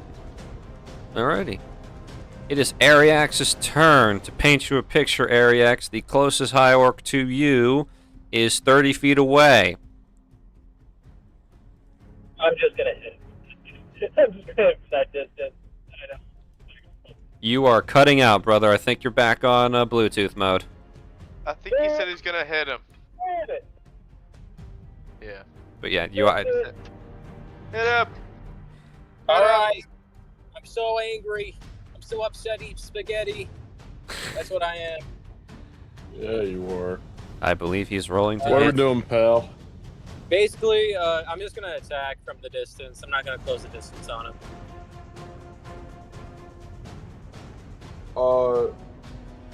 Is your serrated blade the scythe? The serrated blade should still be a new weapon. Where's your scythe? The scythe, no. The chain is now Not attached to the scythe, serrated blade. Serrated blade. I did not know. Okay. Alright, second. Natural one! Please roll Oh, me fumble! a fumble table ranged attack. So, Garrett, why? How come when you roll for me, it's always nat ones, buddy? What's going on here? Yeah. What is going on? What are you doing, Garrett? I had to get him out of the way. For you. I had to get him out of the way for you. Nothing happens. You See, still nothing miss. happened. Alrighty. I'll Ariax, take it. is that the end of your turn? Yeah, that's the end. I am in shame. Wait. What about Zaddy? Zadriel. I'm just very sad. What's Zadriel gonna do? Zadriel, he's just gonna He stick can with me make for it. now. Okay. I'm not gonna close the distance right now. The chieftain's turn. He is going to start chanting. I love that. Thank you. Alrighty, it is now the first group of High Arc Warriors' turn, the first 7 of them.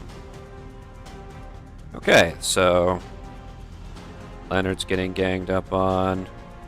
Marl's getting ganged up on. 5, 10, 15, 20, 25. Oh, perfect. You make it. 5, 10, 15, 20, 25, 30. He can make it to you as well. 10, 15. Actually, he's going to remain back here and he's going to shoot with a bow. Alrighty. Ariax, you're getting attacked twice. Leonard and Marl are getting attacked twice. And you know what? Dwell, you're getting shot at. Yay. We're going to start with Marl. Marl, first attack on you. This is with their giant-ass clubs. That is going to be a 23 to hit. They saw me go for a 23 to hit, and they said, yeah, I can do that. Yep. Yeah, it hits. Alrighty. So, and then there's the other orc's attack on you. That is going to be a 16. 16 miss. Okay. You, sir, are going to be taking... Double check damages here. Yep, okay. Ooh, total of 17 bludgeoning damage. Oh, Jesus Christ. And now on Ilzo. Okay, Ilzo's first attack. That's going to be a 22 to hit. And then the second attack on him is going to be a unnatural 20. So that is both going to hit, and he's going to be taking... He's going to be taking 10 damage. Okay, and... Alright, he's fine. He's fine for the most part. Alrighty. Both, luckily, Ariax, neither of them attacking you gets advantage, so... First one is going to be a 23, second one is going to be an 18. Do those hit Ariax? Say the two again? 23 and 18. The 23 will, the 18 will not. Okay. What? Wow. Alrighty, Yep. so... Ariax is going to be taking, still good, 10 bludgeoning damage. Yeah. Damn. And now, for the one shooting Dwell. Yay. That's a 24 to hit. Oh my god! My reaction does nothing! No, it doesn't. Now Yeah, you hit. you, my good lady, are taking Mm-hmm. 7 piercing damage as from the back line an arrow fires out and plunges into your side. Alright, who the hell was that? You see the guy with the bow roaring in the back. Bitch. Lorelai's turn. Yay! I get to be Lorelai! I get to be happy and fun and love things again! Alright, okay. Okay. Where did I put the thing? Shit, that's the wrong spot. Right about here, Okay. I would like to cast, what's the spell? Spike Growth! Spike growth. 1 second. I'm gonna have this linger. Okay. Right there? Yes, that would be correct. Okay. Alright, mine's lingering. Uh-huh. Okay, so what are these? I'll say the one that's on the edge to the left of Sagoon will still be in it. What do those 4 have to do? Area is now difficult terrain for the duration, and when a creature moves or into or is within the area, takes 2d4 piercing damage for every 5 feet it travels. For every 5 feet it travels. Dear Lord. There's no saving throw at the beginning? No saving throw. Transformation of the ground is camouflaged to look natural. Any creature that can't see this area at the time the spell is cast must make a wisdom perception check against your save DC to recognize the terrain as hazardous. Okay. I'll have all 4 of them make wisdom saves. What is their wisdom modifier? They're not very wise. Now, Alright, that's an bonus 8, actions. 13, 17, and 11.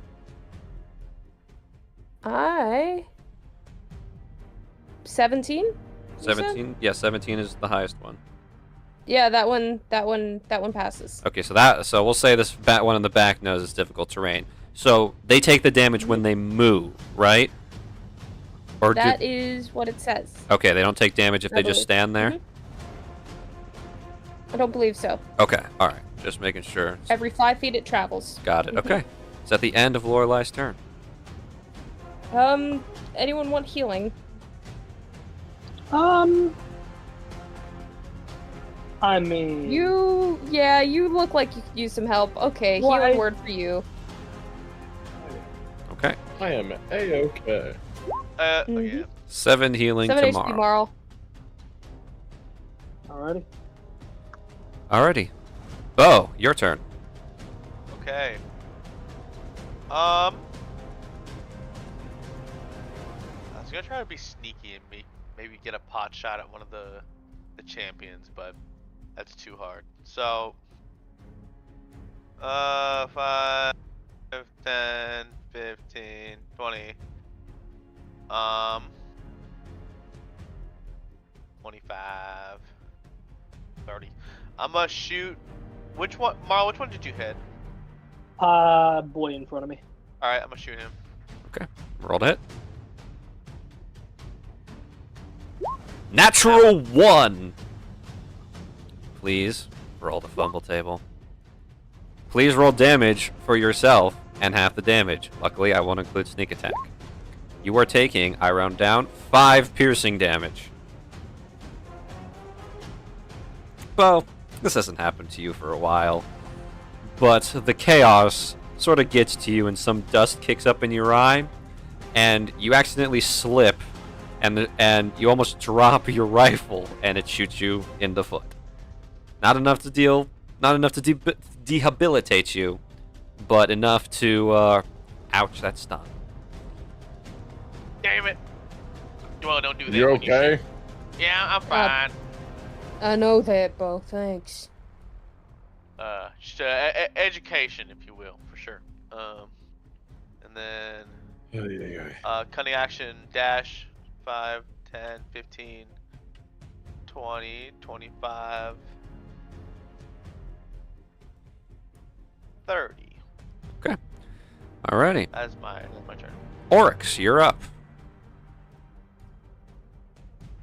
Oakley dokley.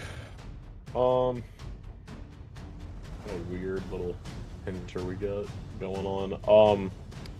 Marl, do you need more help, or does Leonard need more help? I'd go for Leonard. He's taken more damage, and I just got healed. If I pop my if I pop my rage like I plan to, I'm going to be taking half as much. He's taking the full brunt of 2, so I'd go help out Leonard. Sure. 5, 10, 15, 20, 25. He's just gonna like peer like overside the high orc. Leonard, I have to ask for reasons. Do you consent? Leonard looks at you. I'm a little busy right now. What are you talking about? Do you consent? I'm gonna have him roll insight. God.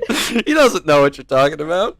You just gotta trust me here. It's like it's a binding act. I have to do it. Just Leonard, do you consent? Yeah, man, I don't swing that way. You know what's really funny? He just double nat one. He's just like, I don't have time for this right now. Oh my God. I need you to understand that this would be very beneficial for you and myself. Okay, that sounds weird. Point is, do you consent? Yes or no? I'm gonna have him roll one more time without advantage because. Explain what you're doing. All right, he rolled high enough. He understands. He understands. He's like, fine, sure. Cool. He holds up his hand, snaps, and they are swapped. Okay, swap places. Atlanta like blinks twice, and he's like, "What the fuck was that?" And the one that is below me just sees a fist already in swing as it just strikes him in the face, or attempts to at least. Okay, roll to hit. A bonk. That hits. 21. Bonk. Bonk. 8, 9 damage. Okay, that definitely looked like it hurt. You kind of dent the side of his helmet a little bit.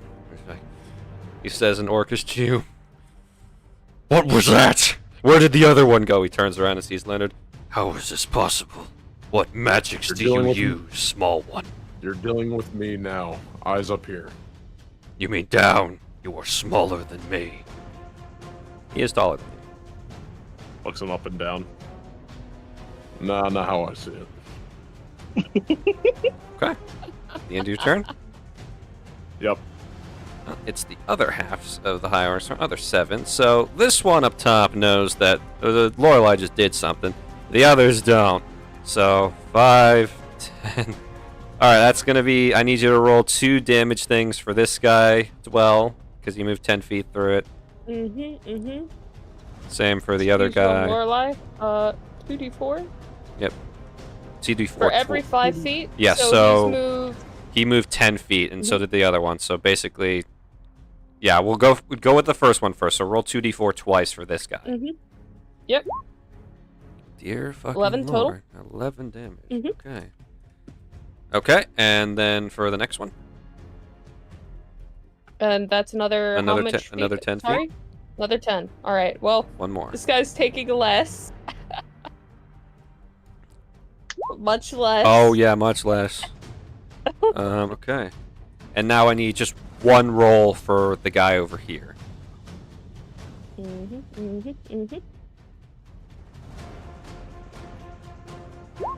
All right, okay. All right. Ouch. Alrighty. Now then, they're gonna move in on Sagoon. 5, that's 10, 15, 20, 25, 30. Right, you can get up on Lorelei. 5, 10, 15, 10, 20, 30. And we're gonna have that one right there. Okay, so we're gonna start with. I want to use my reaction on one of the guys attacking Sagoon. I'm sorry, I think they're gonna hit. Okay, we'll get to that in a minute. We're gonna have Dwell. You're getting shot at again by one of them with the archer. Then I'm gonna shoot Leonard as well. So first, let's start with the Dwell. That's going to be a 18 to hit. I would like to use my reaction and make this not hit. Alrighty, you make the water barrier, and the arrow slows down as it passes through the water and drifts to the side. Thank you. Alrighty, now shooting Leonard. That is going to miss Leonard. Alrighty. I'm gonna shoot Dwell one more time. Yay. Well, that is an 11 to hit. Does not hit. Hallelujah. Okay, now, Sagoon, you're being attacked twice with advantage. So, which one are you saying is going to hit? We'll say the top guy is going to be first, the bottom guy is going to be second. Bo. Hang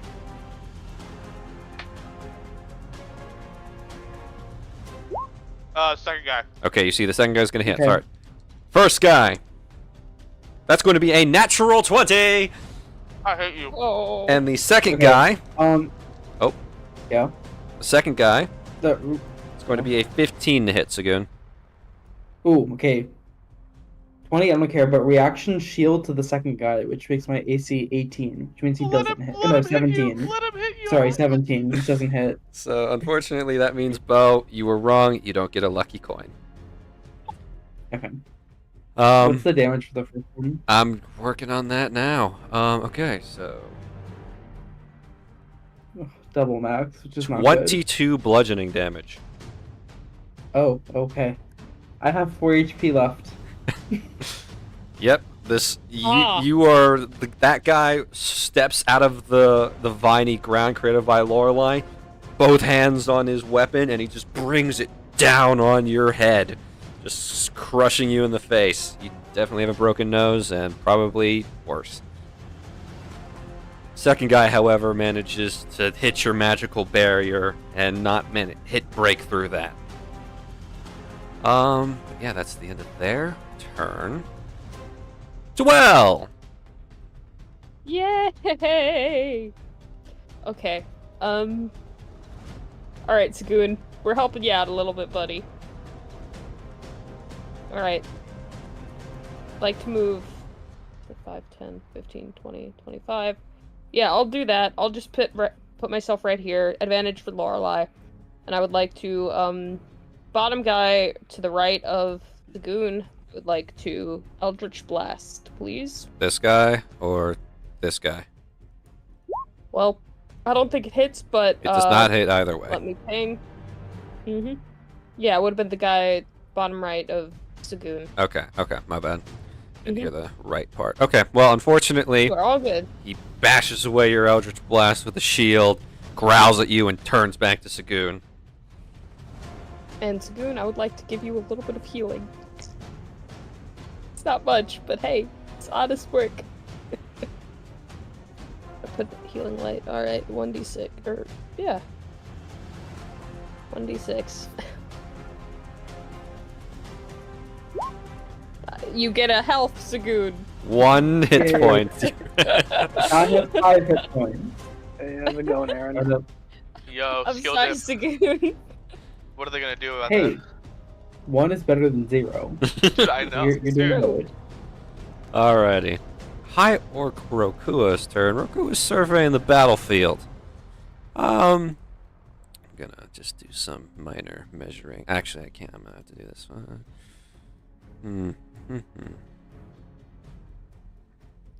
He's gonna look at Lazarus, and he's gonna move 5, 10, 15, 20, 25, 30, 35, 40, and he's gonna move right here.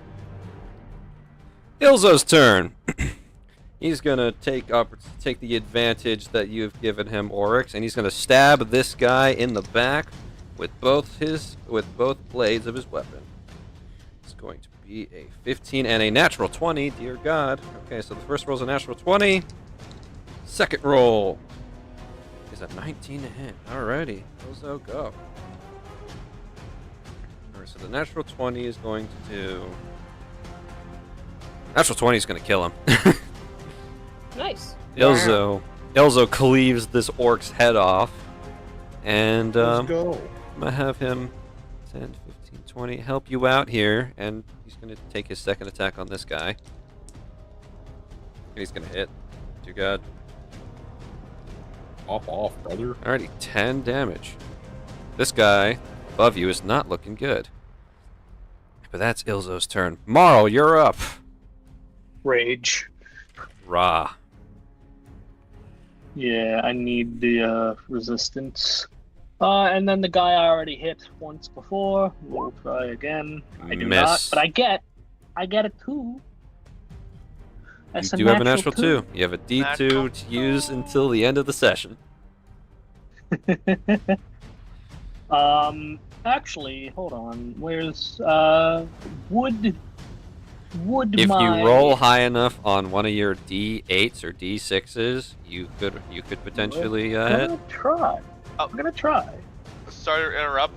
Ariax rolled a nat 2 on its initiative. Ariax, whenever you want, you have a D2 of inspiration. Thank you for reminding me. Every time it happens, it just goes Yay. I think that hits. chat. That will allow you to hit, Marl. Wonderful. Take this. In 2 to 3 business days. Just, you've already poked him, and now we're just like standing around waiting for like the damage to catch up. Yeah. It's like yeah, a game lag, and it's damage just like you're waiting, like the boss is waiting to take his turn until after he sees what you've done to him, so he knows what voice line to say. Alright, it's gonna be 11 so there's damage. 13 damage because rage. 13 damage because of rage. Okay. Okay. He's not looking so good. He's looking pretty bad. Alrighty. Telmuk's turn. Telmuk is gonna stay guarding the chief. Sagoon! Buddy pal! You're in a predicament. Yay. Okay. I think I know what I'm gonna do. Okay. Let's see here. 1 second. Okay, yes. That circle hits all of those guys, right? Correct. All 3 of them. Not all 4. What do you mean? Where's the 4th? There's... In the red circle. Yeah, no, I'm talking about... Yeah, this guy. This guy. Yeah. That it does not hit this guy right here. Dang. Okay, then I'll just do it on myself then. I'm gonna cast Sleep. Please roll me the, I believe, 5d8 to see how much health you can put them, how much health you have to pull. It is 5d8. Oh, okay, not much. 23. Okay. You can put one of them to sleep. And yourself. I'll put the one in front of me to sleep. Okay. He did the most damage. I need him to be away. Alrighty. He is honk shoeing. And he slams to the ground unconscious. Well, then that'll be the end of my turn. Okay. Ariax, you're up, buddy. You have 2 high orcs right in front of you. One of them's in front of Zadriel, one of them's in front of you.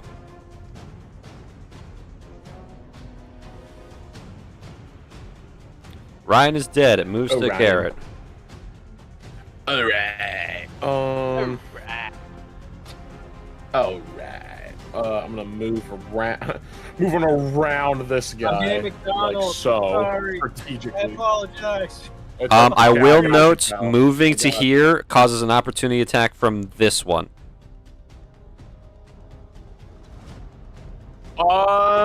You're right. Ryan, I'll let you decide this one then. Do you want to give Zadriel advantage? Or sorry, well, do you want to hit with advantage? You're gonna take an opportunity attack if so. It'll still cost. Yeah, Zadriel will take an opportunity attack as well. It's either you or him. Zadriel will take it. Wow. Okay. All right. Zadriel's taking. That wouldn't work. Oh wait.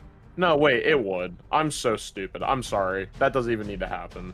Yeah. My bad. My bad. Oh wait, no. Yeah, it would. No, that was still proc opportunity attack. Never mind. Yeah, never mind. Yeah. Okay. Dude, stop filling my mind with misinformation. Alrighty, Zadriel's taking an opportunity attack slam from the orc. That is going to miss. See? He's fine. When did Boss Nass join the group? What the heck was that? He's fine. Now give me that advantage. A bonk. Miss. Wow. It's a 12. Miss. Oh, this is Garrett. swimmingly. Hey, wait. He has a D2 help. No. Make Zadriel attack, please. For advantage. Just please. The Something bite. needs a hit. Bite with advantage. Bite him, Zadriel. Bite him. Double nat one! Zadriel needs to roll me on the melee fumble table. Twice. He's using his mouth. What? He drops his mouth.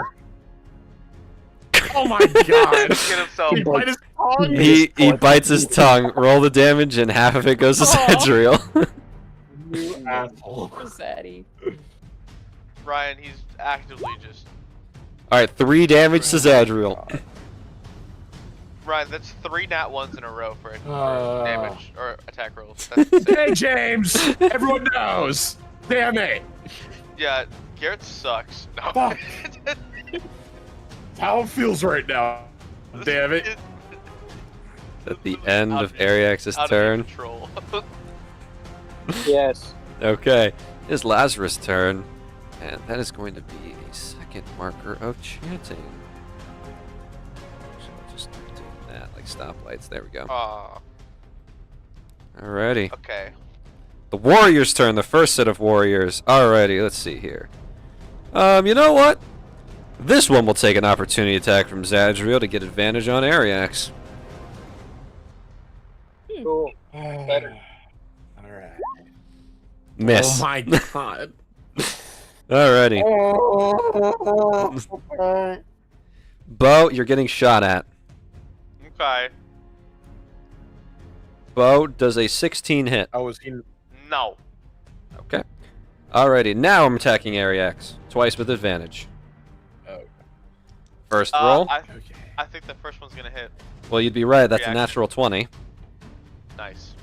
Sorry, but nice. And the second attack on Ariax. It does a 17 hit Ariax. Nay. Then the natural 20 is going to be dealing 22 bludgeoning damage.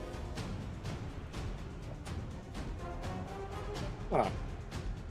That's something. Alrighty. Next up, Oryx, you are being hit too. Not advantage, luckily. That's still a natural 20 to hit. All right. Dude, how many have you gotten? I think that's. Four? Hang on. I would like to use cross counter, please. Please roll the reduction for cross counter. Yes, sir. Oh. 22 minus whatever Oryx rolls. Okay, you are only taking 9 bludgeoning damage as you slam your fist against the man's club, and just the shockwave reverberates through you. But that definitely saved your ass from a lot of damage. Yeah. Good lord. All right. Next up, Marl. Make sure. 2 with advantage, 1 with not. Luckily, one of them doesn't go this round, so only 2 with advantage this round. Oh, okay. This moment, at least. First one. This is a 19 hit. Uh-huh. Second one. That's a 24 to hit. Ew, Zach. Okay, here we go. Oryx. Marl, you're taking... Already halved. This is going to be a total of 8 damage. And this is why rage is wonderful. This is why rage is wonderful. It is Lorelei's turn. Yay! Alright, I thought I had a spear. I do not have a spear. That being Lorelei said... does have a spear. Because... not in her inventory at the moment. Why did she not add it to her inventory? She should have a spear. Ignoring that. We are within the same amount of range, and we are both spellcasters. Advantage still works for us spellcasting-wise because of this, yes? Yes. Or am I forgetting the spellcasting? Yes, it does. Alright! Sweet! This is so cool! I would like to, I guess Sacred Flame... Or no, I need to actually roll something for advantage. Damn it. I'm so smart, actually. I'd like to assault the man with a can of Bush's baked beans. There are I really like would, man. There's a couple people that are like at 0. No one's dead. No one's dead yet. No one except. Yeah, don't worry. 5. My bonus action will be with Sagoon. This is just my action so that I do not waste action. All right, okay. In lieu of spells, I will just quarterstaff a motherfucker. Just add a spear to her inventory and have her hit with that. I think that does more damage. All right, okay. If it does, you can still quarterstaff it, but you might still, if it does more damage. But I'm pretty sure a spear will do more. Very quickly add a spear. I know she has a spear. I sold her the damn thing. Yeah, okay. no, I was gonna say, why does she just get regular a spear? spear, right? Yeah, she bought it Regular spear. She bought it 2 sessions ago. Regular spear. During the shopping session.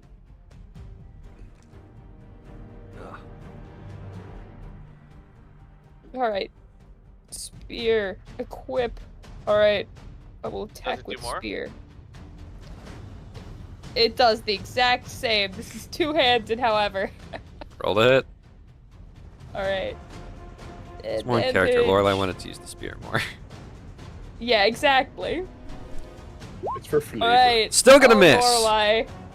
Double 13. Double 13. That's unlucky. Alrighty, who's she healing? Take a wild guess. It's a good. Oh, no, maybe she heals Edro.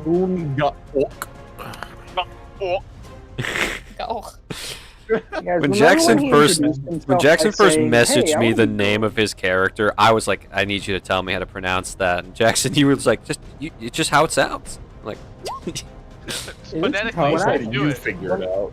No, when I first read it, I thought it was Saghoon. Saghoon. Yes, Saghoon. I didn't know if the GH was like silent, so it could have been sound. You know. Sound. All right, 7 healing to Mr. Gaok. Yay. Remember when he introduced himself by saying, "Hey, call me Gone," and then we never called him Gone. No one Yeah. has ever called him Gone. Sagoon is just so It's fun to say. I love Sagoon. But yeah, I had this character for a while, and his nickname used to be Gooner, but then I had to drop it. Oh. You had to drop that one fast. You know what? I might start calling him Goon. Oh, no. Alrighty, Bo. Speak. So, Shoot someone. I really don't think this guy's chanting is good news. Uh huh. No. So I'm Shoot gonna now go or forever hold your 5, peace. 10, 15, 20, 25, 30, which coincidentally is exactly 60 feet away. Okay. And I'm gonna shoot this Singapore. Roll to hit. 27 will hit. You You sure? fucking monster. Alrighty. It's going to be, since you do have sneak attack, because you're the only one targeting him right now, so that's going to be a total do? of Oh, cool. 21. He still has to roll a Constitution save, which That's what I figured. That's what I he figured. makes at advantage because Warcast. Holy crap. Yep, he passes. He's still chanting, but you definitely get off 21 points of damage. Still Alright. chanting, but now there is a bullet hole in his chest. Yep. Is that the end of your turn, Bo?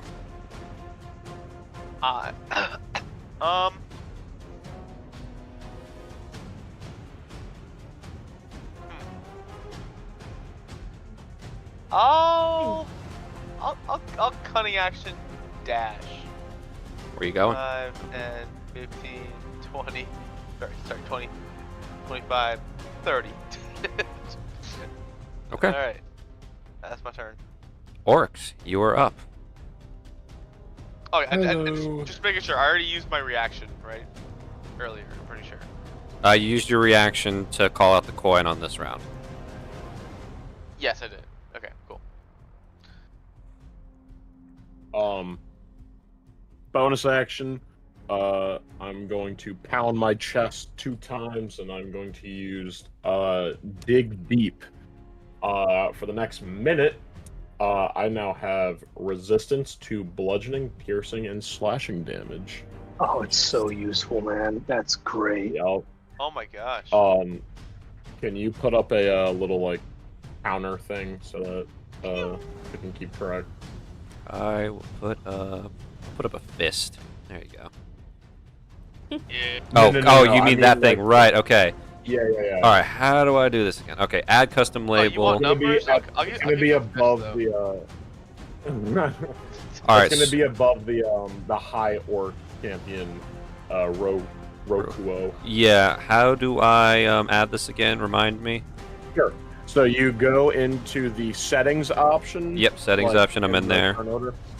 And then you would add, just add like in parentheses Oryx, and then dig deep, and then make the thing below it. It should be like a counter. Yeah. I think it should- or Round what's the- calculation. Yeah, do -1. Okay. And then it should add it, and then it should be at like, I don't know, it should be okay, perfect. And then put it at 10, so that counts as, a minute. Okay. And now every time it reaches to the top, It's where'd gonna it go? move if I change it to 10, but I'll keep track of it because every time it No, you don't. passes You it, should- every time it passes it, it'll still go down. Right, but it would be at the start of the turn order. If I change that number to 10, it's not going to move there. Because it's gonna Yeah, take. yeah, you can. You can just move it manually. Okay. Will that work? Yeah, there you go. Okay. Usually it auto corrects it for me whenever I move something. Okay. All right. It'll be good. Okay. You've activated it. Yes, and then as my action, ouch. Punch. Wah. That is going to Wah. miss. That'll hit though. It's advantage. Right. Yeah. Advantage. My bad. Bang. Bop. How do you want to do that? It's just gonna be like a quick. Actually, you know what? Now, after he like slams his chest, he'll be like, "Huh? Why is your leader doing a dance for his chant?" Because that's how magic works. But why did he bring out a chicken? Like, do you see that over there? He turns and looks to see the chicken. Well, you, I'm assuming you guys are going lethal with this.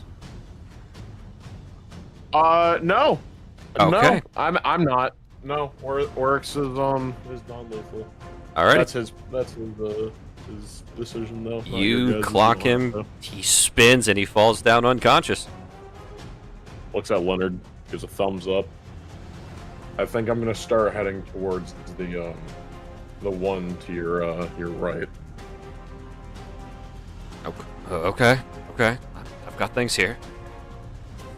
Nods. 5, 10, 15, 20, 25. He will approach the champion. He was waiting for you. Those spikes on your gauntlets are a little bit tacky. Are you compensating for power? Cracks his neck. The rings on your hand. You rely on objects to gain power yourself. Alright. Well, guess you're gonna have to find out what they do then. Indeed. That was like That'll be my turn. That was like the dialogue before like a Mortal Kombat fight. Yeah. that was like. Alrighty. High Orc Warrior's turn. One of them is attacking Marl regularly. Oh, Ariax vanished. He's probably switching to his computer. That's going to be a 16 to hit, Marl. Miss. Okay. Now up against that, Dwell, you're getting shot at. Yay! It's a 21 to hit. It misses, baby. Okay. Pop. Sagoon, you are getting hit without advantage. There's a 15 hit. Yay. Yes. Okay. It's going to be a total of 6 damage. Whew. God damn it. Okay, I'm not dead. These two. 5, 10, 15, 20, 25, 30.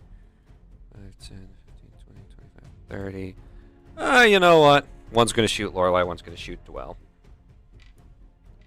Dwell? Nice. Yeah. Roll off the table. I got to re-roll it. Okay.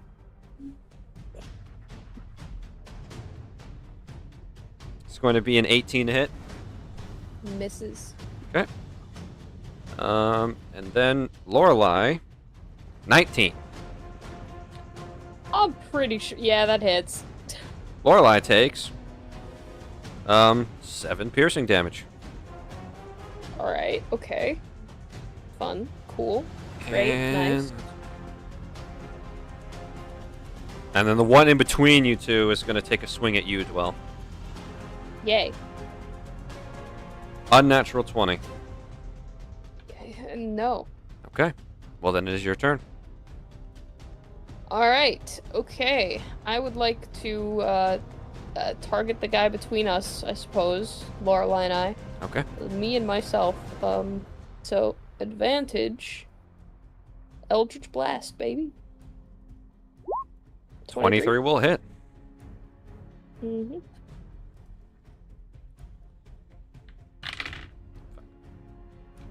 And damage. Oh, man. 6 damage. Man. That tickled. Yeah. Alright. Sagoon, how are you looking, buddy? Not great. Alright, you want a 1d6? I think you do. Not a 1. Not a 1. Not a 1.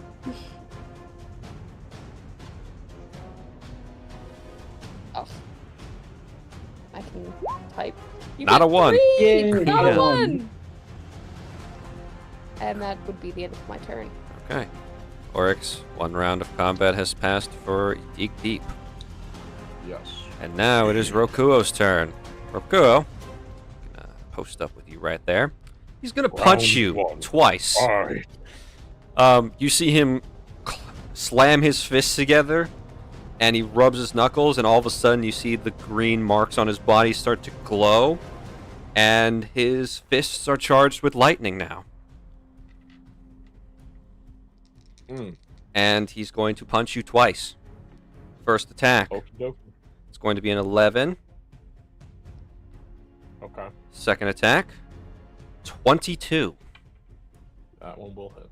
Okay, you, sir, are taking a total of... So I remember you're resistant to bludgeoning right now. So that's going to be only 3 bludgeoning, but an extra 3 lightning. So a total of 6 damage. Okay. As you duck Very under nice. his first punch, but then as you're ducking, it comes up for an uppercut for the second punch, making you stand straight back up. There's been old men who's hit harder than that. I'm still warming up. Sure. Leonard's turn. Leonard's gonna back up you, Marl. Thank. And move to position here and stab twice. It's going to be a 21 and a 14, so one of those is going to hit. He's going to deal 8 slashing damage. Yep. Alrighty. Marl, you're up. Okay, so this hierarch, He's the separate. one between Leonard, this guy, the one between Leonard and I and Rokuo, you all need to make me a wisdom save. A wisdom save. Okay, the first are the regular 2 orcs. 18 and 14 for the one to your left and the one below you, respectively. So he passes. This guy got the 14, yeah? Yeah. Failure. Okay. What's the DC for it again? Just remind me. 16. 16, okay. Alrighty, now for Rokuo. Rokuo rolled a 24. Okay, fair enough. So these 2 have failed, are now locked onto you. Otherwise, they have disadvantage on attacks, right? Only this guy failed. Only that. Oh, and- right, only. Yeah. That guy And failed. yeah. So I'm gonna kill this guy at least, Okay. if I can. That'll hit. That'll hit. That rolled. And that dies. Rolled. Are non-lethal or lethal? It's lethal. Okay. They're attacking people. He's not holding that. He drops dead. Cool. I turn and just glare this guy down. He roars in your face. You ever heard of breath mints? He looks at you. He doesn't speak common. I'll say in primordial. I'll shove something cold down your throat. He doesn't understand. Looks at you. He doesn't speak primordial either. He speaks Orcish. I know.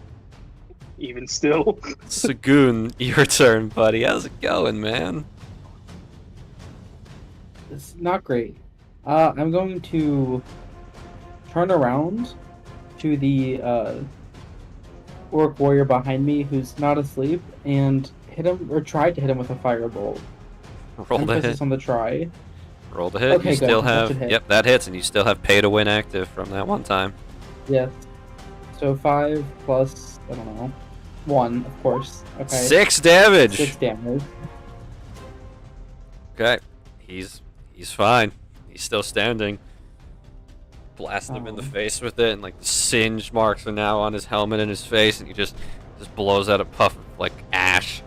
Just growls at you, and he just holds up his mace ready to crush you. You gotta be kidding me. Okay, then bonus action pay to win. Bonus action pay to win. Telmuk. There's some pain coming for that work. There's Next pain coming turn. from that work. Telmuk, Rokuo's got this. Lazarus's turn. This is a 3rd turn of chanting. For those of you who can see him and have any understanding of magic, even for those of you who don't, his spell is almost finished. Don't like it. And it is Ariak's turn, but Ryan has stepped out, so full control delegates to Garrett. Hi guys, I'm Ariak. Okay, so I guess we're just gonna focus the one that's right in front of me. So Ariak is gonna hit this one. Okay, roll the hit. Guys, I don't know what to gonna say miss. This is actually very, very sad. It's getting pretty impressive at this point. Yeah. Okay. Gonna bite. I suppose so. Sorry, he's going to attempt to. Yes, attempt. Keyword. Miss still. Hit. Are you kidding me? All right, another turn, come and gone. Lorelei. All right. I will note for Lorelei, Ariak is on 4 HP, but that, that's here. I will absolutely do something to that with this. However, knowing that Bitch Boy McGee is spell casting, I will attempt to, or should I even? I want to stop the spell. Should I try and stop the spell, or do y'all want me to port more? He's got spell. He's got Warcaster. I'm not even gonna try anymore because that is. Wait, did we really know? hard. I said he had Warcaster. I said he had advantage on his concentration save. Okay. It's not worth. I wasted a turn doing it. So. Okay. Yeah, unless you can do like an absolutely ridiculous amount of damage, I don't think you're gonna be able to break that. Yeah, I don't think I'll be able to do enough damage. I could attempt. Because it's either you roll a lot or he rolls really bad, and I don't know if we have. Not very. Right. Okay. Shoot, I hate it here. I will attempt to. I will. Sacred Flame the guy beneath Ariak's. Okay. What's the save? Make me a dex save. Okay. 6. Does not pass. Okay, roll damage. Alright, 5 damage to him. Okay. And healing word to Ariak's. Okay.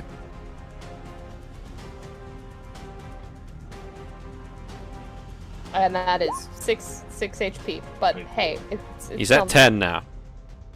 Mm-hmm. Thank you. Is that the end of Lorelei's turn?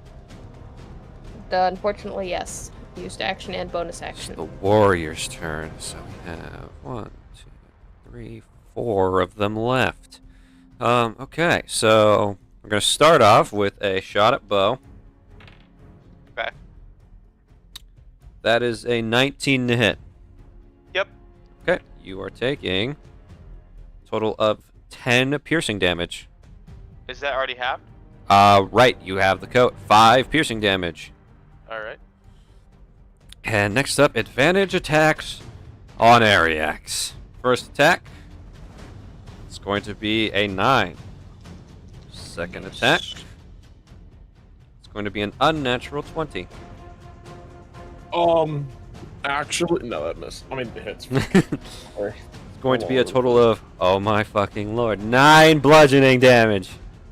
Wow, what a coinky ding. It is one, and I'm pissed. Yeah. Fine, it's fine. Player's not. Alrighty, well, that's. Wait a minute. Did I do this wrong? No, I did this right. Okay, I was making sure. Alrighty, well. Oh, it moved the dig deep. Fucking hell. That's never done that for me before. I'm not sure why that's the case, but alright. It's weird. Anyways, okay, alrighty. Bo, you're up. Alrighty. I am... Go... Well... I'm gonna move 5. Okay. And then shoot this feller. Okay.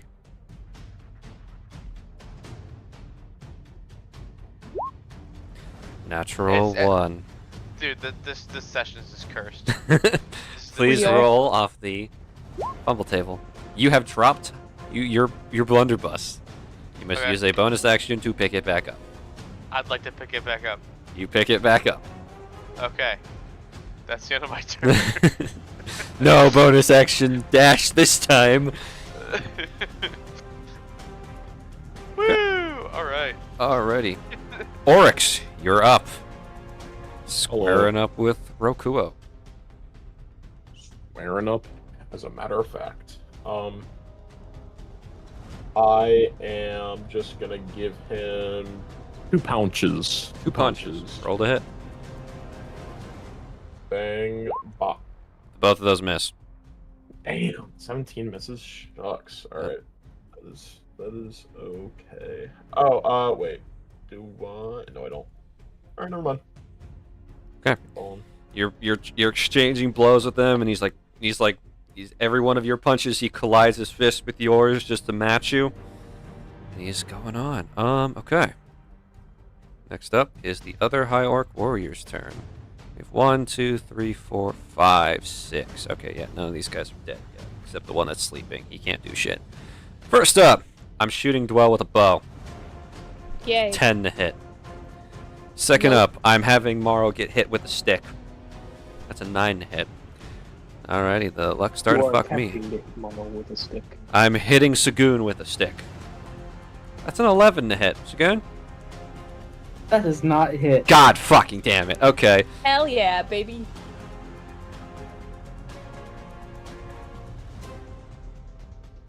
Yeah, okay. Well, nice. You're getting hit with advantage with a stick, and one without advantage. This is cool. First one without advantage. 7. With advantage. Nope. Natural 20. I wonder. 22 Nice. bludgeoning damage, Dwell. Jesus! Okay, I'm down. Oh no. Dwell drops like a sack of potatoes with a bleeding skull. Toes. Alrighty, that's all. Mash him, stick him in a stew. Dwell, I'll be rolling your first death saving throw. Yay! Okay. Alrighty. Oryx, another turn to dig deep, and it is now Rokuo's turn, top of the round. And Rokuo is going to, with his fist charged with lightning, he's going to hit you twice. First up, that is a 17 to hit. Garrett? Oh, I'm sorry. Talking to me? Yeah, Rokuo is punching you, 17 to hit. Yes, 17 will hit. Okay, and his second punch, that's a 10. He misses. Okay. Exchanging blows here. Alright, first one.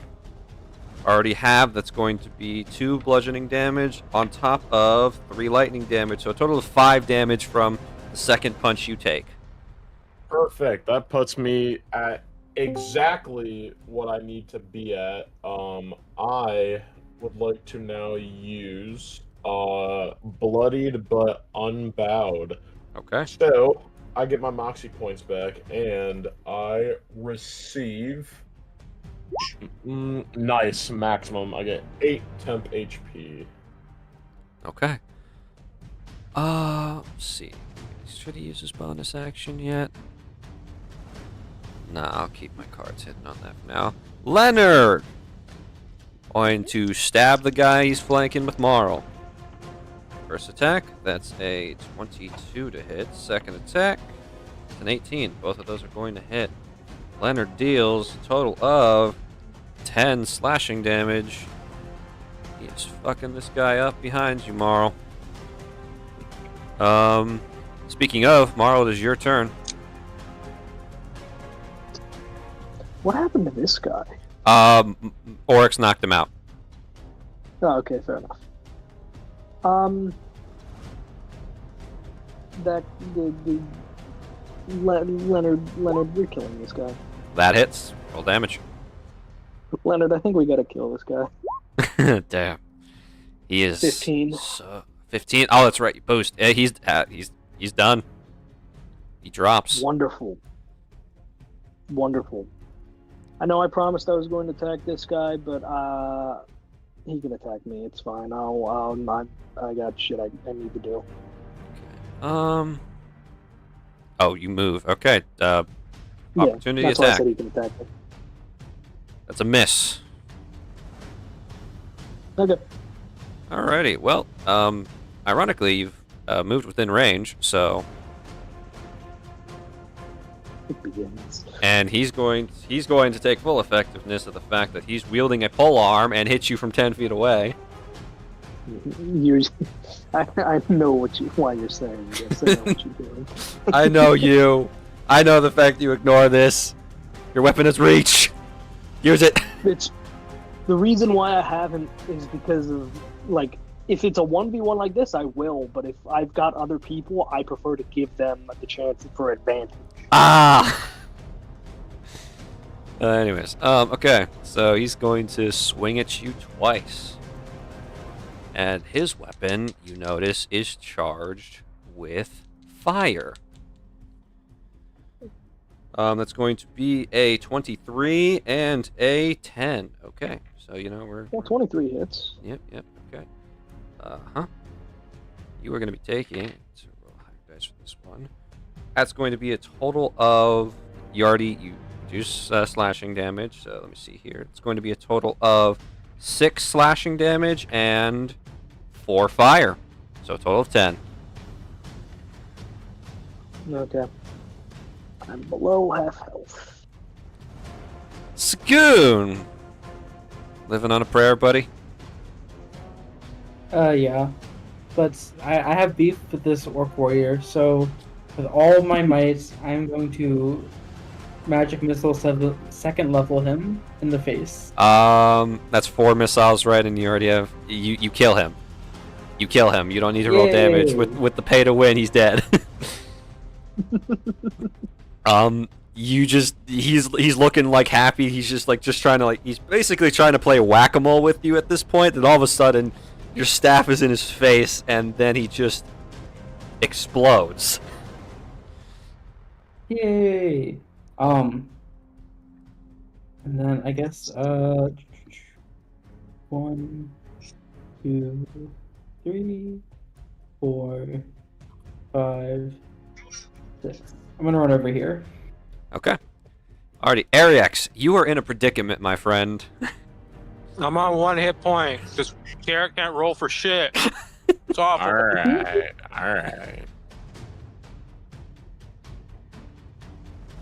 I have no choice but to attack with advantage on this dude.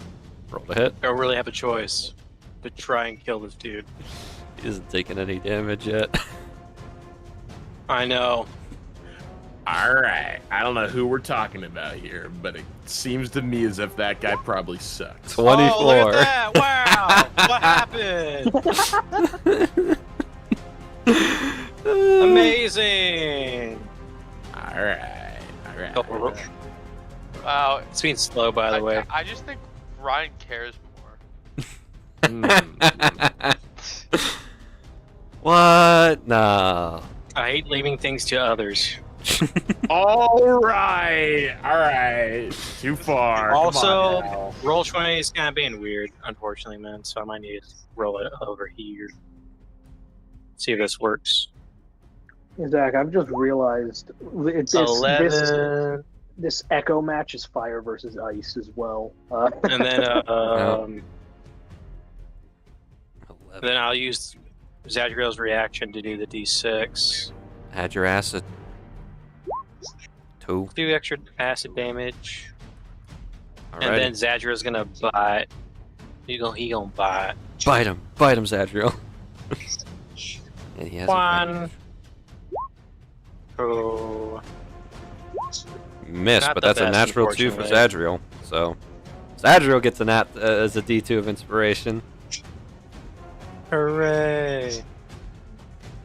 All right. And unfortunately, that is all I can do. Excellent, excellent, excellent. It is the chief's turn. And his spell is complete. Oh, who's he gonna target with this? Who's the most fun?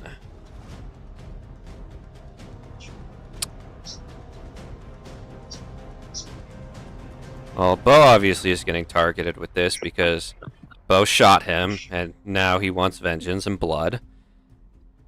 Oh, let's see here. He got some blood. Look Yeah, I at his think that's chest. kind of childish on his part. I'm not gonna lie. You know what? I can agree with that. You know, Dwell, you're talking a lot of shit for someone with some, as a unconscious, solid-looking set of grid points. Hey, man, come on.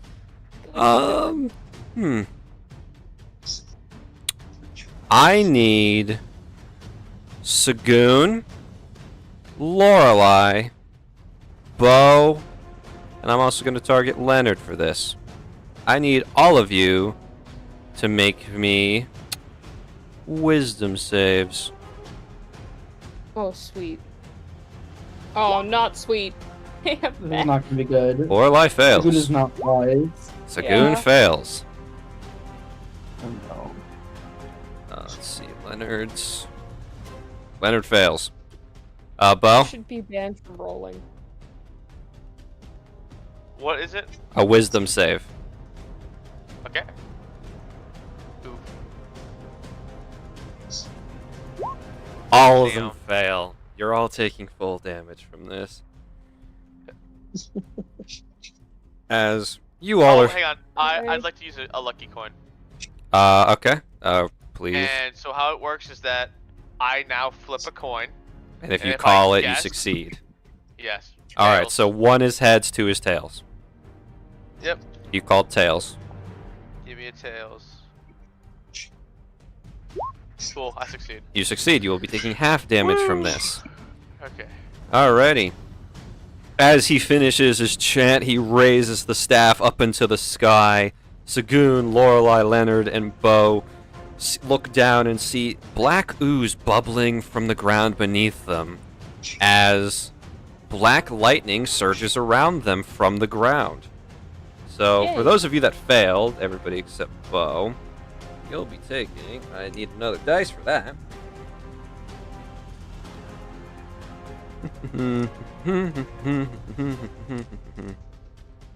One more dice. Fuck.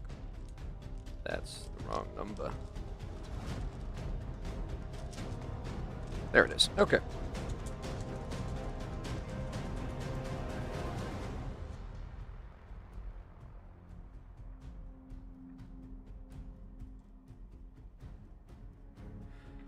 Okay. Those of you that failed are taking 24 psychic damage. Bo, you're taking 12. Jesus. I'm Wow. I am also extremely low. Cool. Alrighty, Sagoon is down. How's Lorelei looking? Well, she's at 4 HP, but, you know, this is fine. Leonard is still up, Oh, but God, he where is are my berries. he is not looking that good either. But that is setting the chief on a cooldown. So he won't be casting that again unless I roll the correct sequence of dice. Okay. It is now the right side High Orc Warrior's turn.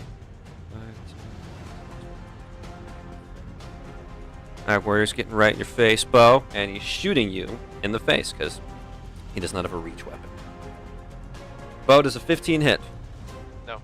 Okay, you're good.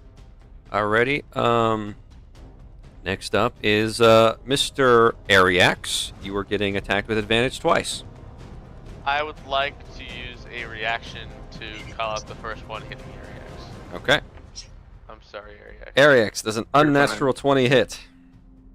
Beautiful. Yeah, I'm down. By the way, I'm on 1 hit point, dude. Not beautiful. Okay. Ariax, you have dropped as well. Alrighty. Hey, we have 3 people down. Yep, and this other warrior is going to take his chance to advantage attack Zadriel. Zadriel, I'm assuming a 12 misses him. Yeah, it misses. Okay, Zadriel's fine. That's all from that brigade that are left. So next up, it is Lorelei's turn. Lorelei's got her work cut out for her. Yeah, so here's my question. I don't have a number of berries listed at the moment. Has Salem done the berries? I'm pretty sure she has. Let me double check. I don't know where they keep the berries is the issue. That is If I'm just, like, not finding... let me look at her character sheet.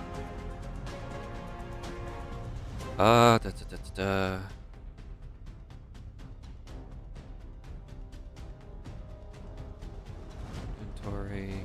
Oh, I have 11. I have 11. Yeah, 11. Yeah, it's listed in the quantity. I totally misfound. Yeah. Yeah. Okay. I just didn't look there. That was bad of me. Okay. Yep. She has 11 berries. Oh, I can't incur opportunity attack though. Ah, Nope. Awful. Because Lorelei can't take that. So, all right. Okay. This is.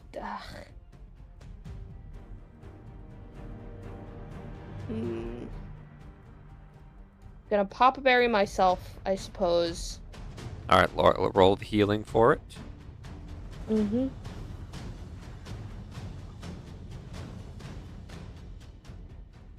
All right. Thank God. 13 HP. That's huge. Did not roll in roll 20, but it did roll for you. Oh, it did roll for me. Okay, it might that's just fine. be my computer being a bitch. That's fine. Oh no, there it is. goes. Okay, yep, Okay. 13 HP. Yep. Mm-hmm.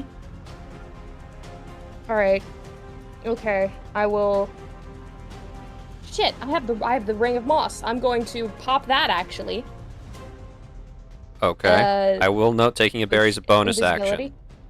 Yes. So is the Ring of Moss activation a bonus action or an action? I do need to check that. I might not be able to do this. I'm so sorry. This is me being bad at this. Attune to this ring.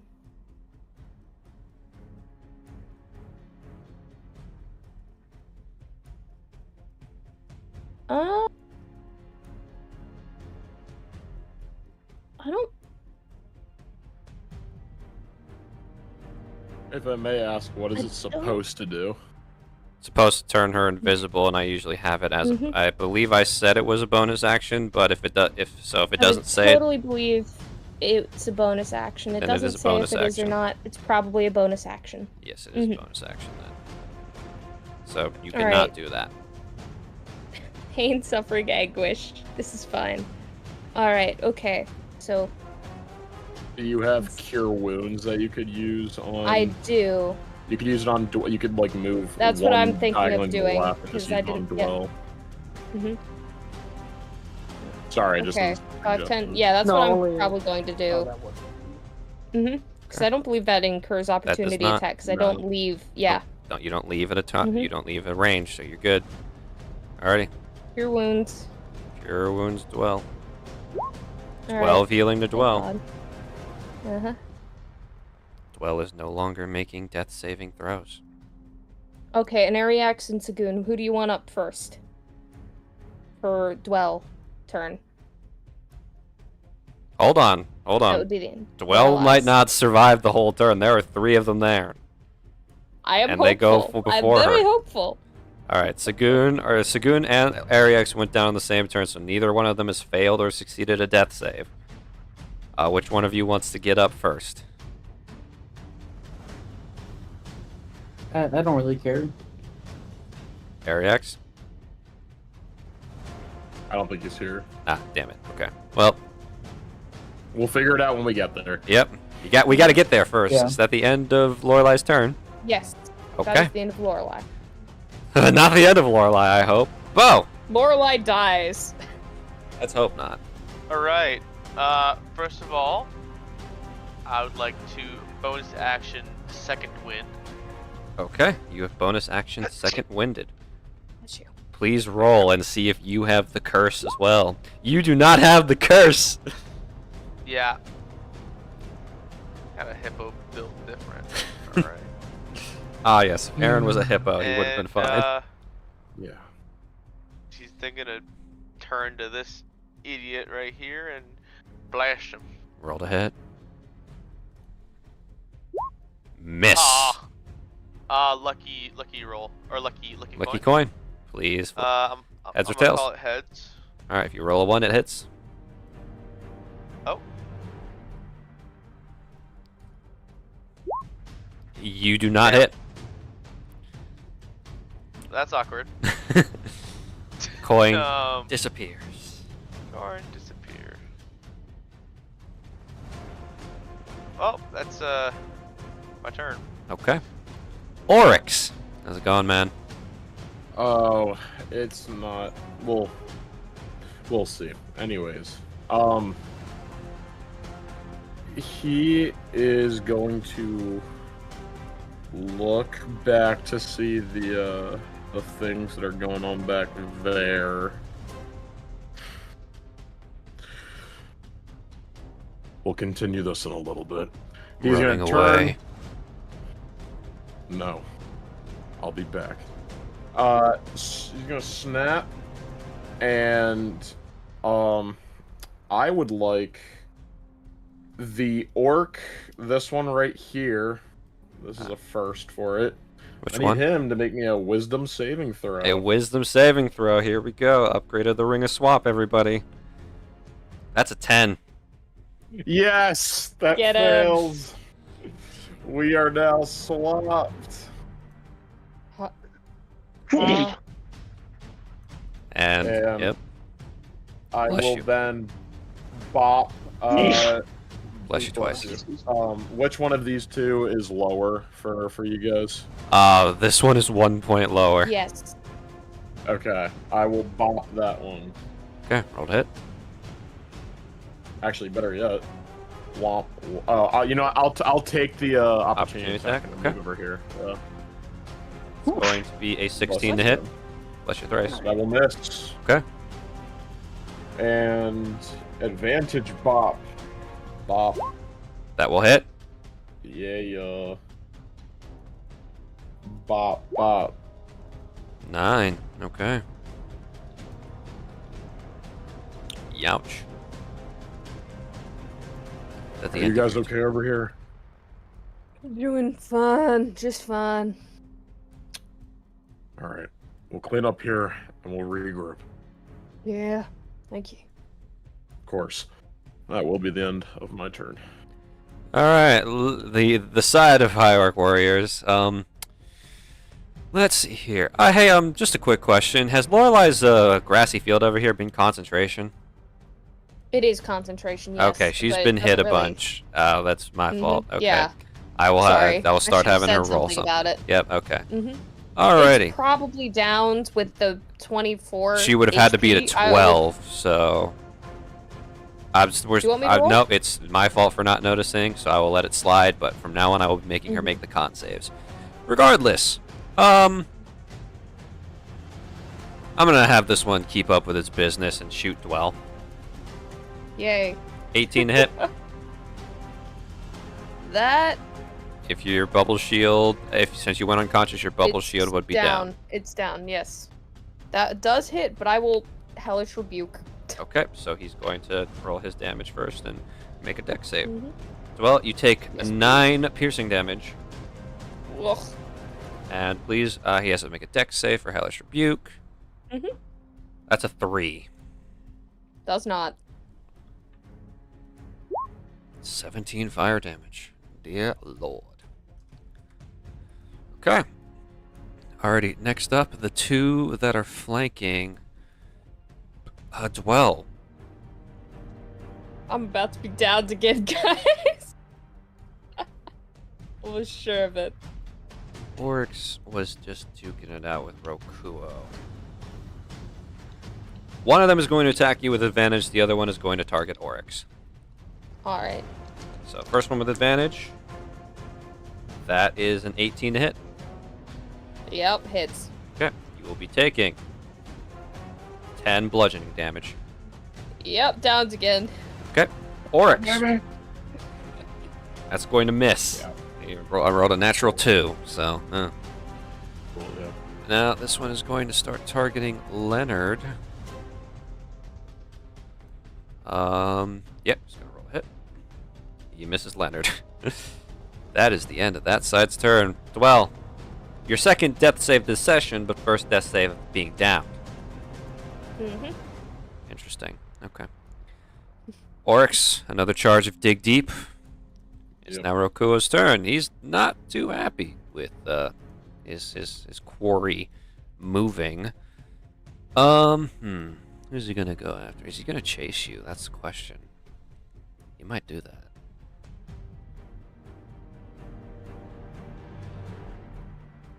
Or he might get rid of one of his problems right now. He's intelligent. Hi, Leonard. God damn it. 2 advantage punches on Leonard. Never mind. No, top of the turn. I'm gonna reaction. The first one's gonna hit. Okay, well, his first one misses Leonard, so no coin for you. Okay. Second attack. Still misses. Leonard is going strong. Leonard's a god. And it is his turn. Alrighty, Leonard is now face to face for the first time with one of the champions. Bankai, a stand. You have like a first technique. What do we got? Come on, just whip it out. Domain expansion. You know what? Leonard is face to face with one of his biggest problems, so he's gonna pull out all the stops as well. Yeah. Okay. Make sure this doesn't hit anybody else, because Leonard doesn't want to kill anybody. Kill any of his friends. Oh, it's a good thing. No, it's a good thing he doesn't kill. This is gonna be a good thing. Big attack. Big damage. It almost hits Oryx, but Oryx, you're fine. Okay. Alrighty. He raises the double-bladed scimitar above his head and starts spinning it. And green flames start to surround the area. And Rokuo and High-Orc are gonna make dex saves. Rokuo fucking fails. Dear God, man. You're a punching guy. And so does High-Orc Warrior. Okay, they're both fucking failing. Oh, this is something Rokuo does doesn't do often, so he's got to roll recharges later. Right now, it's gonna be some damage.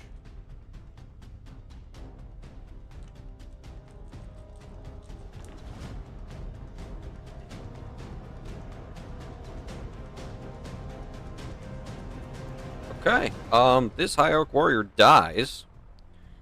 Nice. And Rokuo's taking a serious chunk of damage. Yep, okay. We'll say that much. From the flames. And Rokuo failed a dex save, so 5, 10, 15. Pushed back. And Leonard's going to run over to Ariax, and he's going to do you a solid. Wait, never mind. He used his action. He'll do you a solid next turn, Ariax. For now. How's it going, Marl? It's going. All right. We got some reach. That will hit him. 20. Habam. I said habam. Rolls.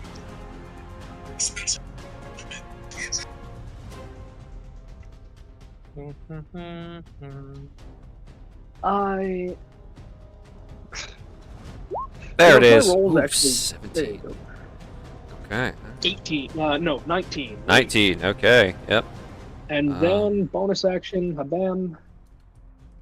With the other side. Okay. Roll hit. I'd like it to roll.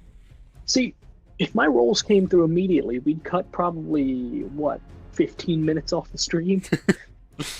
Mayhaps. Miss. I need a melee fumble table from you.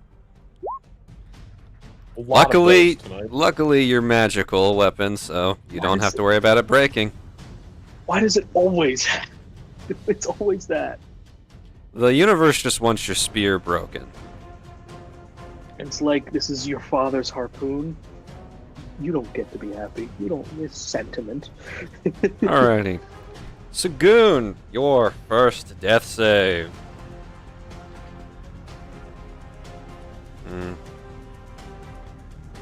Telmuk's turn.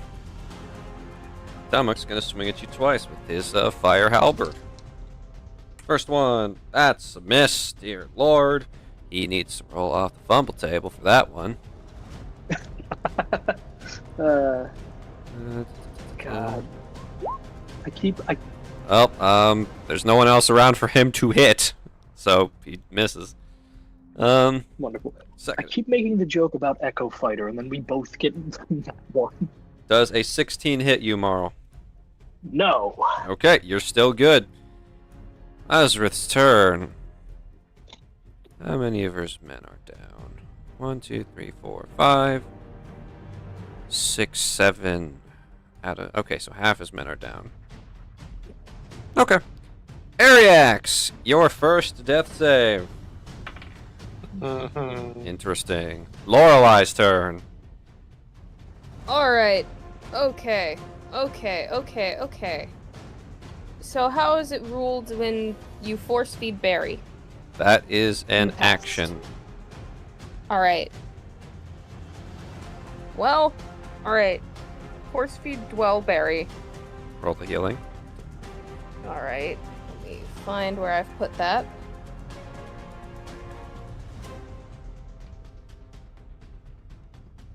There we are. 12 healing for Dwell. Mm-hmm. Will she keep it? God, my luck, no. I rolled so shit. Alright. Ariax, Sagoon, who wants up first? I think Ariax deserves it. Well, Ariax is about to get helped by Leonard. Alright. So then that will be you, Sagoon. You will be getting a ye old healing word. Yay. 9 HP. 9 HP. Sagoon, you're back up. Alrighty. Is that the end of Lorelei's turn? Unfortunately, yes. Alrighty, High Arc Warriors. We're gonna start with the two that are mugging Zadriel.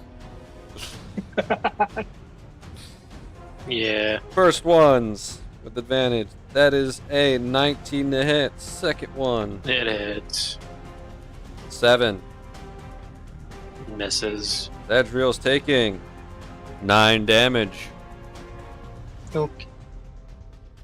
And Bo, this one's finally within melee range of you. Oh no. And he's gonna hold up his mace and swing. That is a 16 to hit. Nope. Damn it. Okay.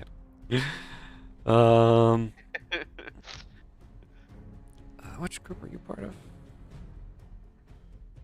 Oh no, you were swapped, so you were part of. Okay, no, you're good. Okay, Bo. Yeah. You're within his range. Alright. Yeah. I think I'm just gonna kablow. Kablow. Miss. Oh my gosh, lucky coin. Lucky coin. Call it. Heads or tails.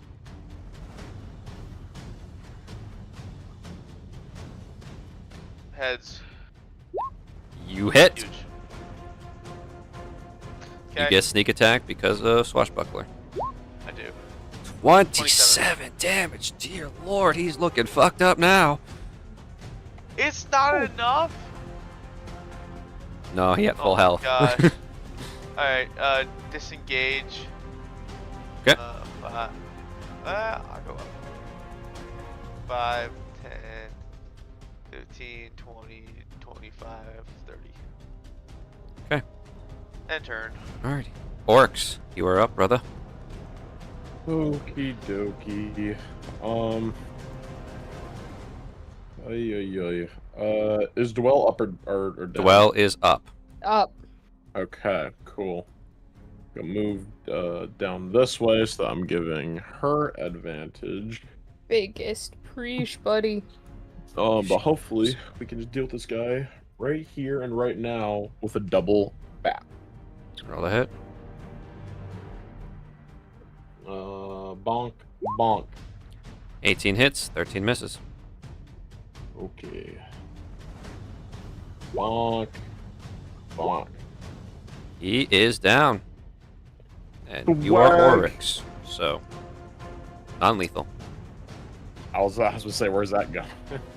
Well, then move 5, 10, 15, 20 over here so that Dwell can have advantage. Okay. Well, Thanks, she bud. has to survive this hit first. First off, or she has to survive these 2 hits. First off, shooting Dwell. 15. Misses. And swinging at Dwell. 11. Misses again, baby. Then this one. You know what? He's going to rush Marl. He's gonna interfere. Marl, swing. Unnatural 20 to hit you, Marl. Yeah. You take a total of 5 bludgeoning damage, already halved. Yep. Okay, that's the end of their turn. Dwell, you're still alive and kicking for a turn now. Angrily turns to the bitch next to me, and hopefully, with advantage, I just right into his face, shove my hand, and Eldritch Blast That him. will hit. Hallelujah. 8. 8 damage. But, well, he's still alive, but, you know, you still did damage. Yeah, He's less alright, alive now. okay.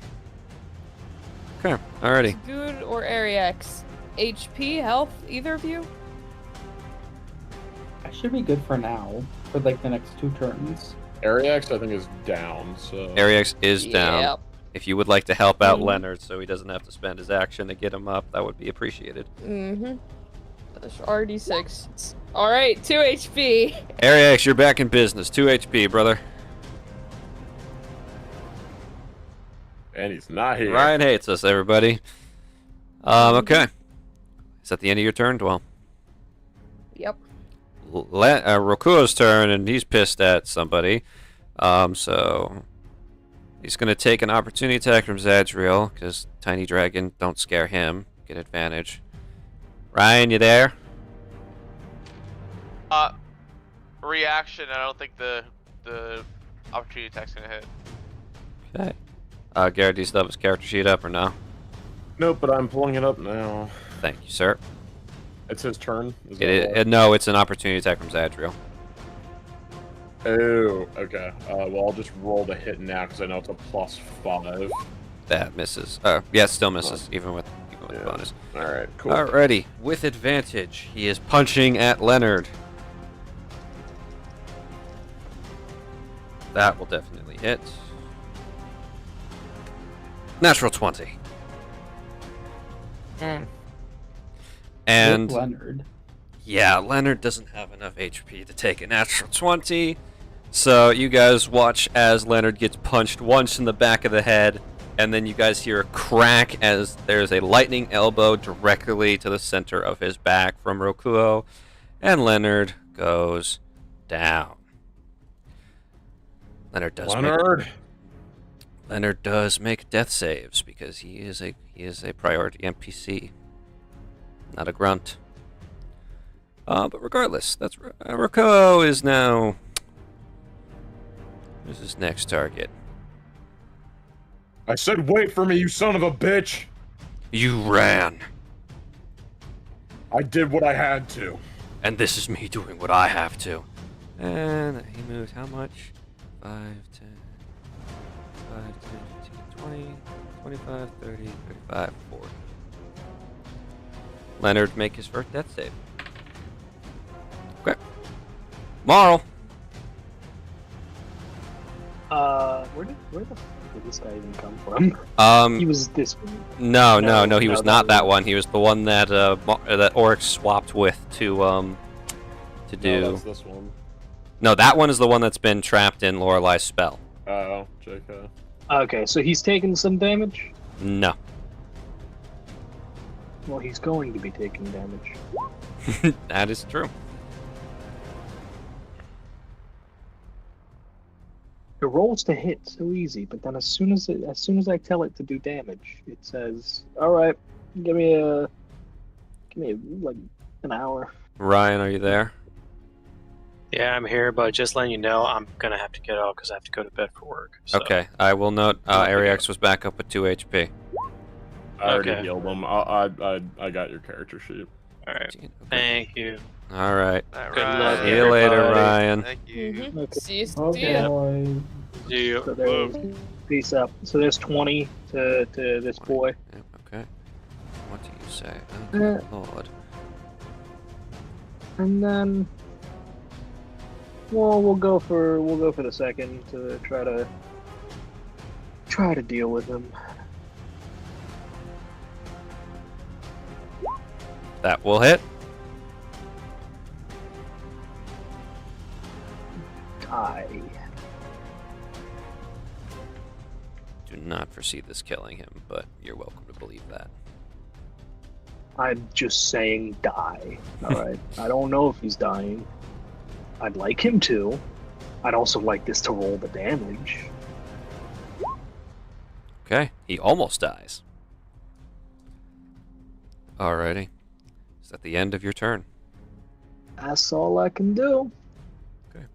Telmuk, not being one to waste an opportunity. Advantage roll twice on you. It's going to be a 22 to hit, and then a 15. 15 does not.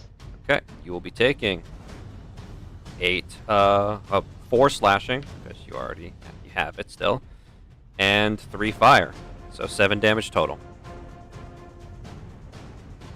Ah, okay. Well. Yeah. Okay, Sagoon, you're good? Yeah, I'm back up. Alright, what are you doing? Okay, I'm going to run over here to this guy. And do I get advantage or no? You move right here, you get advantage. Where? 1 square Okay. to your left. And I'm going to go right there. Yep. Actually. And I'm going to firebolt him in the face if I can. Okay. Roll to hit. Advantage. This guy honk shoe me. Yep, there are 2 unconscious ones. I'm doing a quick head count of who's alive. 1, 2, 3, 4. Yes. That should definitely hit it. That definitely hits.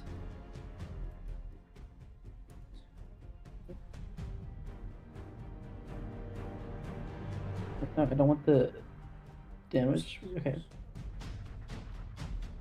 There. I mean, I do want the damage, but I was doing it with advantage. Okay. Alrighty. So, You have pay to win active, so that's 11. I don't actually. Alright, never mind. Okay. He's still alive. Damn it. Okay. I should have lied. No lying. Sagoon, is that the end of your turn? That is the end of my turn. No bonus action pay to win? No. I don't abuse it too much. Okay. Appreciate that. Ariax! Hi guys, I'm Ariax. I'm gonna keep it a buck. I'm just not Ariax today, but we're gonna try anyways. We're gonna get a little spice. Well, no, it's not. Give me like 1 minute. Let me look at his character sheet. Let's see if there's more to life than just hit and hit. Okay. I'm actually gonna switch with So there's not. Now that I am looking, there is not. Okay, that's okay. This is fine. Do you have any features that you can do?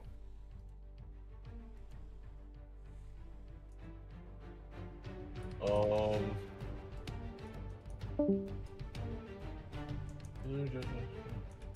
not that. Sorry. Not good. Not that either.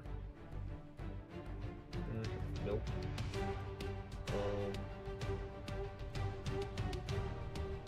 Okay.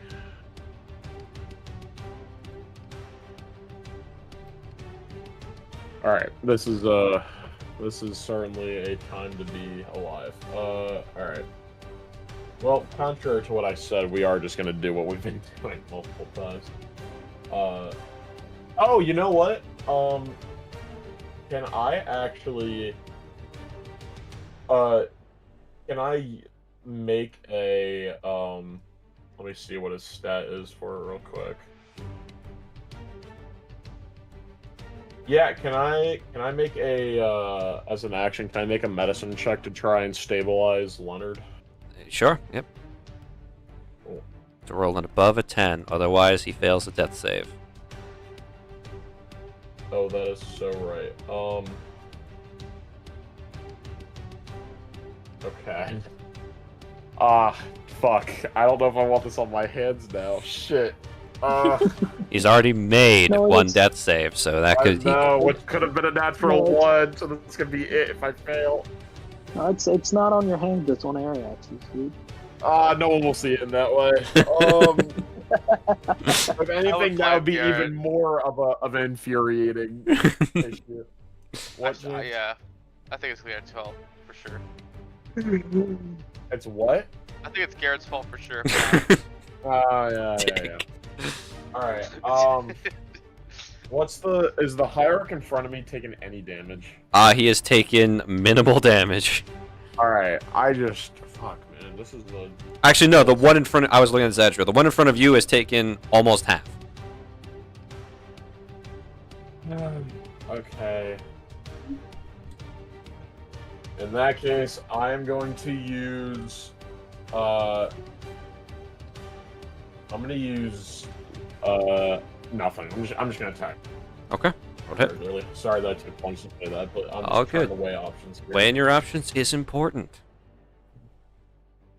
I'm gonna have to attack just twice because of being weird. 1, 2, that will hit. 16 hit. 16 does hit. God. 16 matches. That was fucking finally! Zadriel, use a reaction to give him acid extra damage. damage. D6 of acid. Bonk and bonk.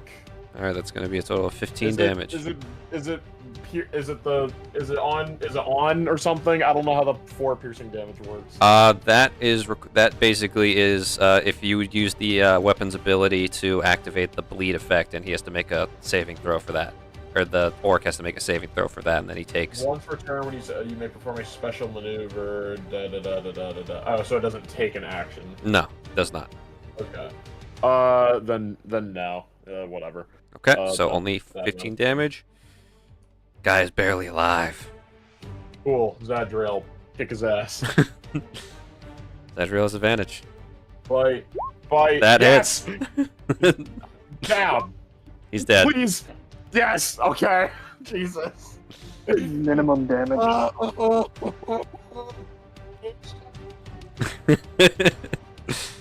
At the end of Ariax's turn. Yes. Okay. Alrighty.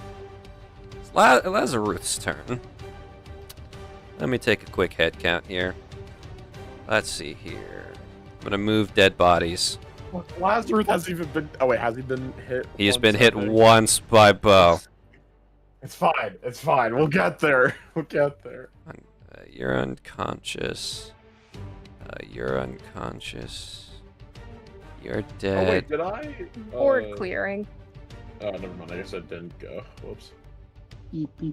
Oh yeah, EP. I'm just gonna have him be counted as out of the fight because none of his friends are gonna be able to wake him up.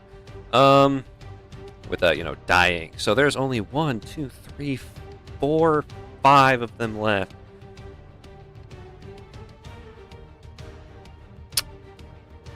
I'm gonna roll a D2.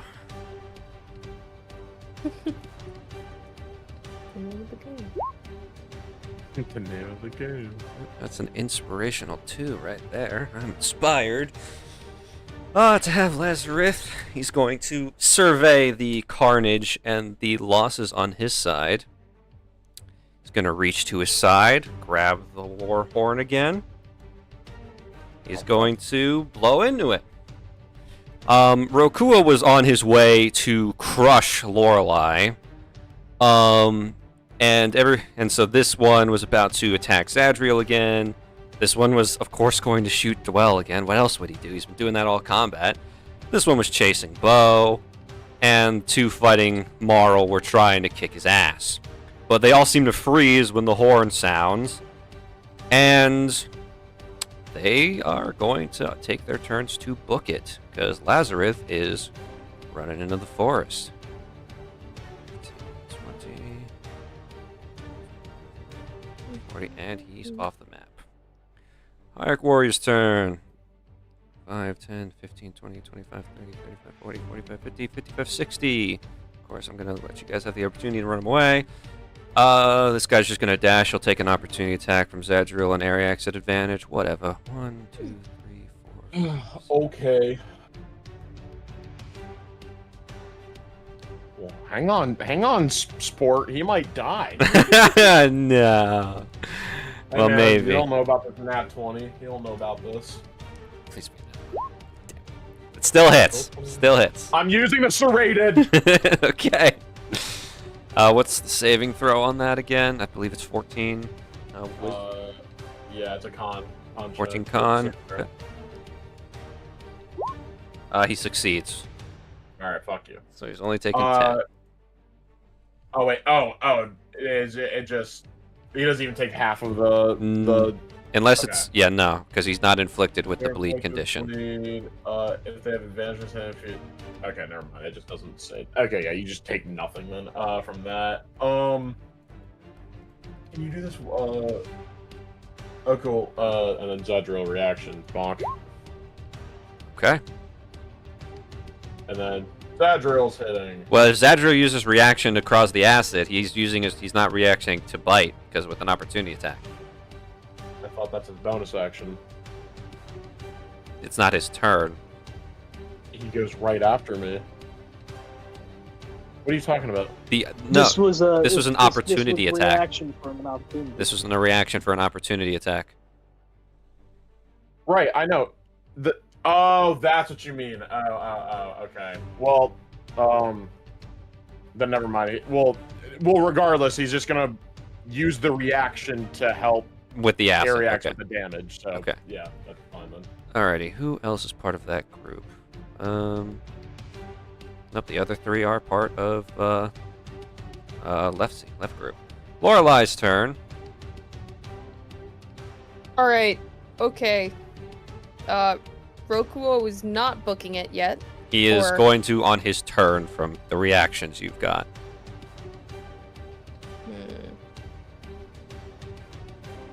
Well, I will get the guy in between the moment and just bonk him with my spear. You have advantage. That Lorelai is so excited to use, and I'm totally Lorelai, guys. You are. Just like how I'm Ariax. Yeah, man. Exactly. Oh, Miss. So we are excited. one in the same. Natural 2. So Lorelai gets a D2 until the end of the game. At the end of Lorelai's turn, or would she like to bonus action heal someone? Does anyone want healing? I don't think we're gonna need it. I think these guys are just... Yeah, I'm gonna save my level 2 spell slots. Okay. Alrighty. Okay. Bo, you're up, buddy. Check out this sneaky little angle right here. Uh-huh. I see you pixel peeking. Right there. I see the pixel peek. So little pixel peekage. Roll to hit. Ah! Miss. No! Coin. Coin. Call it. Bro, I wouldn't even waste it. Bro. He's just gonna run away. They're all gonna run away. Really? Is he close? No. Oh, I hit him one time. Oh, never mind. It's fucking, bonus action hide. You're in an open field in broad daylight, brother. Okay. Hasn't stopped him before. In this case, I'm gonna say. What if I just drop prone? You will be making it at the stealth check at disadvantage. Oh, never mind. Okay, well,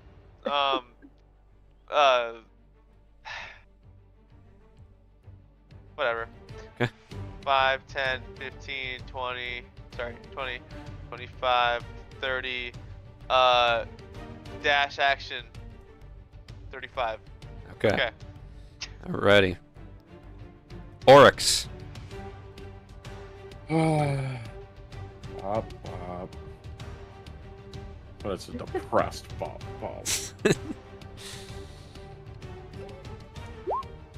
A depressed Bob that kicks ass. How do you want to do this? Just weak. But no. Just as he's dealing with Dwell, it'll just be like 2 on the bottom and the top of the spine. And he is down. He is unconscious. 5, 10, 15, 20, 25. Move in front of him. All right. I'll be back. Where do you think you're going? Chief's orders.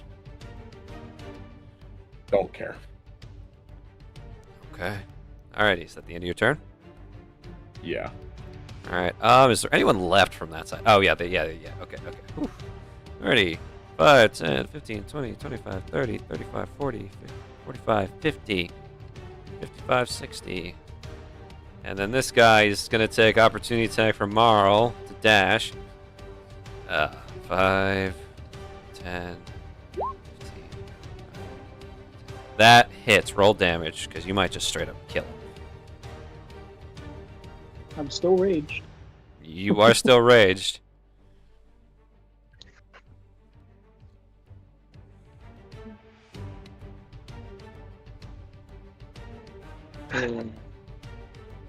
Yeah. Thanks, roll 20, leaving us in suspense. He's dead. That's 23. No, yeah, he's gone. Alrighty. Okay. That's the remaining forces from that side. Dwell. All right, just for you, or that's Lorelei. Sorry, Lorelei. Just for you, Oryx. Advantage. You're such a pal. I know, man. I'm so great. I would almost offer double advantage, but that's not done. So I will Eldritch Blast a bitch, please. Roll an advantage. You. Finally, thank you, Dwell. That hits. Roll damage. Oh, okay. So depressed. That's at the end of your turn.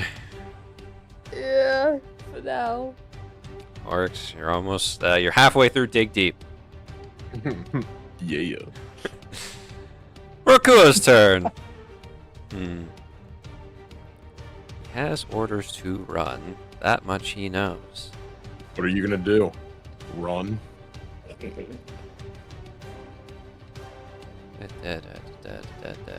Looking over my options, whether or not I want to hurt people. He called me out. I know. Oh, you're right. He's gonna. Whether he reacts on it or not, that's totally his decision. He's gonna like just back elbow Dwell in the face. Damn. Jesus. Holy fuck. 24 to hit, Dwell. Yeah, it's a bit. Miss. Obvious miss. Thank you. Thank you. 12 bludgeoning damage. Rokuo hits 12? women. He's 12. getting canceled. Guess who's down again? Oh my god! TPK in the last turn of combat. He's eyeing you. You guys are like, Oryx, you and him are eyeing up. You just see him like raise his fist, but he doesn't go for you. You just hear the crunch as Dwell's nose gets broken behind him. Hey, your fight's with me. You're not a true warrior. Oh, I know. And he lifts his foot up and he's going to power kick you. Power kick? What's a power kick? You're about to find out. Or not. Hey, or not. That's a 19 hit. Okay, or it will, whatever. I'm going to need you, and I know the irony of making you do this because you'll probably succeed, a strength saving throw. Why do you have to put it out into the universe? Because I want you to fail. Alright. I am evil. It's 12. God fucking damn it. Ah, you fail. So you, sir, are taking a beautiful 14 bludgeoning damage. Half to 7, half to 7. Half to 7. Okay, cool. I still have my 10 hit points. And you are getting knocked prone. God damn. He lifts his leg up and he pushes forward with his kick, and the lightning continues and it just shoves you to the ground, and he's going to walk over you and keep moving. 5, 10, 15, 20, 25, 30, 35, 40. And bonus action. 55, 60. There we go. Okay. And he walks over Oryx after knocking Dwell unconscious to start leaving. Leonard, second death save for Leonard. Fascinating. Marl! You can see people are leaving. Okay. All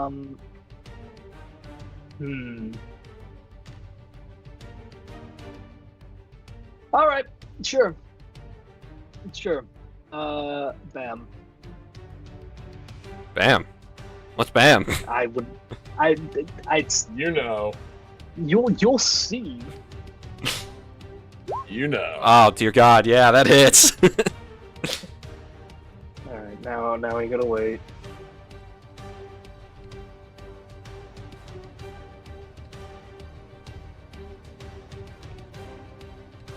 Yeah.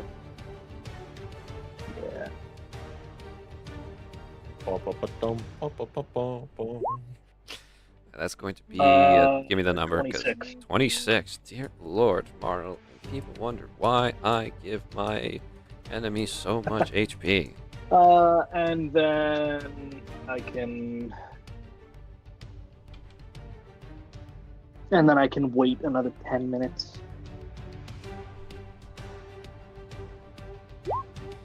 That misses. Or does it? Roll your D8 or D6.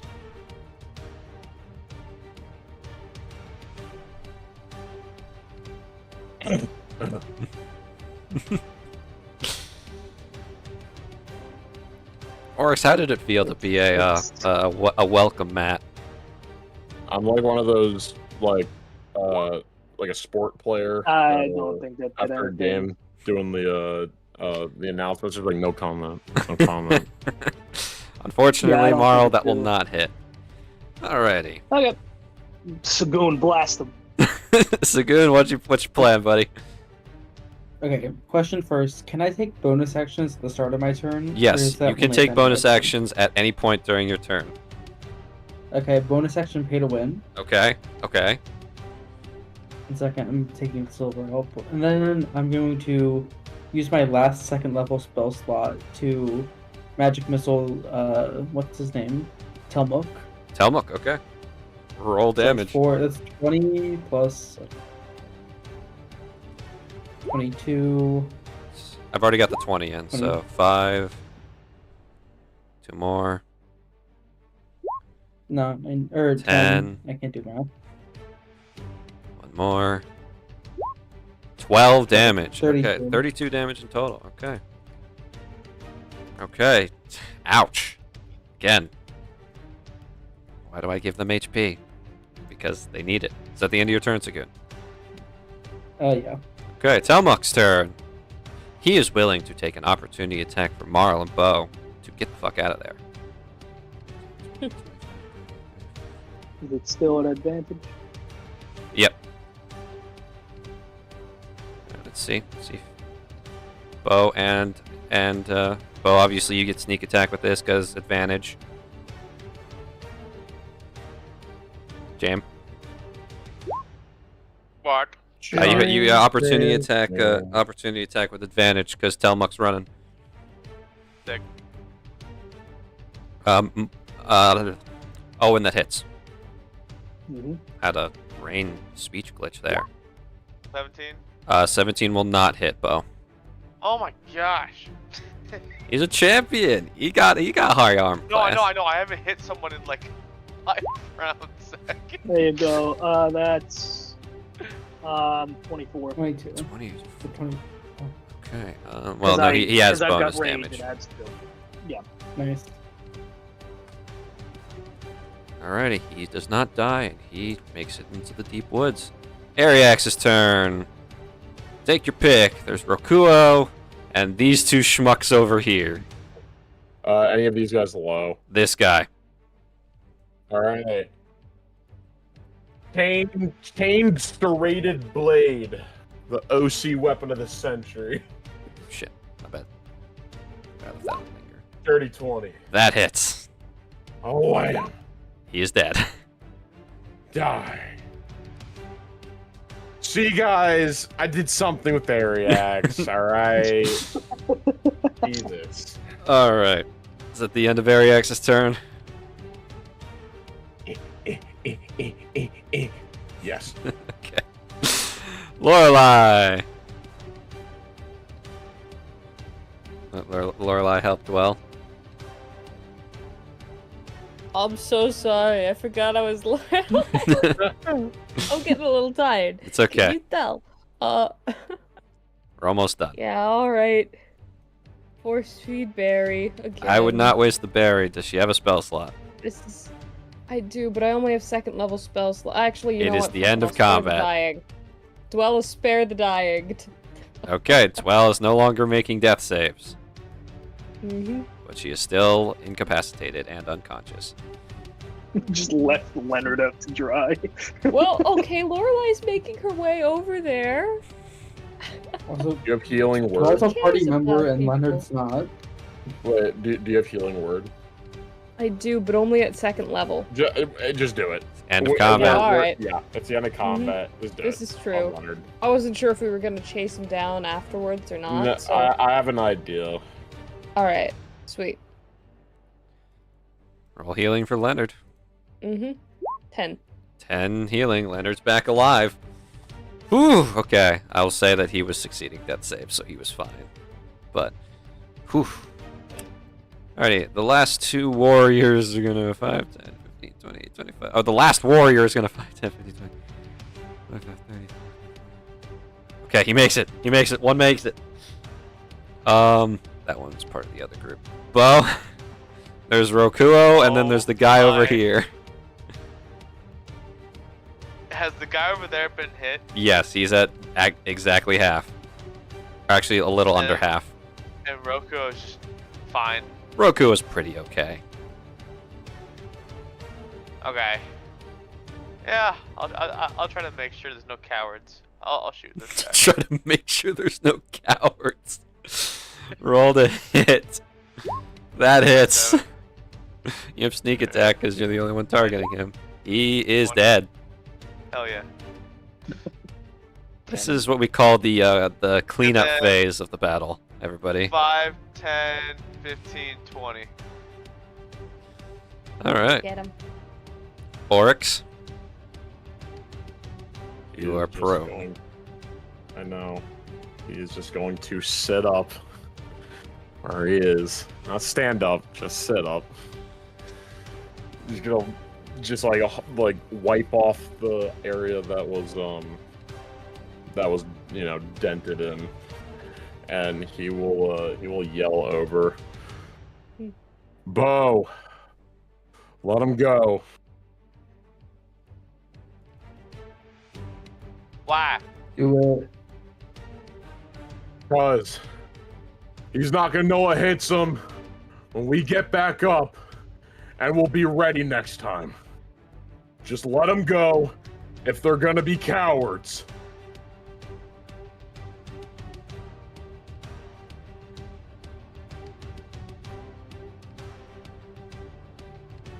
Up to you, Bo. Well, we'll see what happens on his turn. Okay. Well, there's no more orc warriors to speak of, alive or conscious at least. Well, you are spared the dying, but you're still unconscious. And orcs, you have 4 turns of dig deep left, and Rokuo is going to look at Bo and just kind of like size him up. Are you gonna try and stop him, or is he allowed to move? I'll step out of his way. He's gonna start. But once he gets 5 feet away, I'm firing into the air. Okay, into the air. Roll me intimidation. You know what? You're a hippo, and also you have a gun, which hurts. So roll me with intimidation with advantage. Yeah, he flinches. You see him flinch as he keeps running. And that is the end of combat. As luckily, there were no casualties on your side, but grave casualties for them, and some still breathing for interrogation. So as you guys listen/watch the remainder of the orcs' forces tactically retreat into the wilderness, you're left wondering, what's next? And that is where we're going to end tonight's session. Hey, we're gonna fight Dwell's mom next session. No, please. I Yeah, love her. I'm down.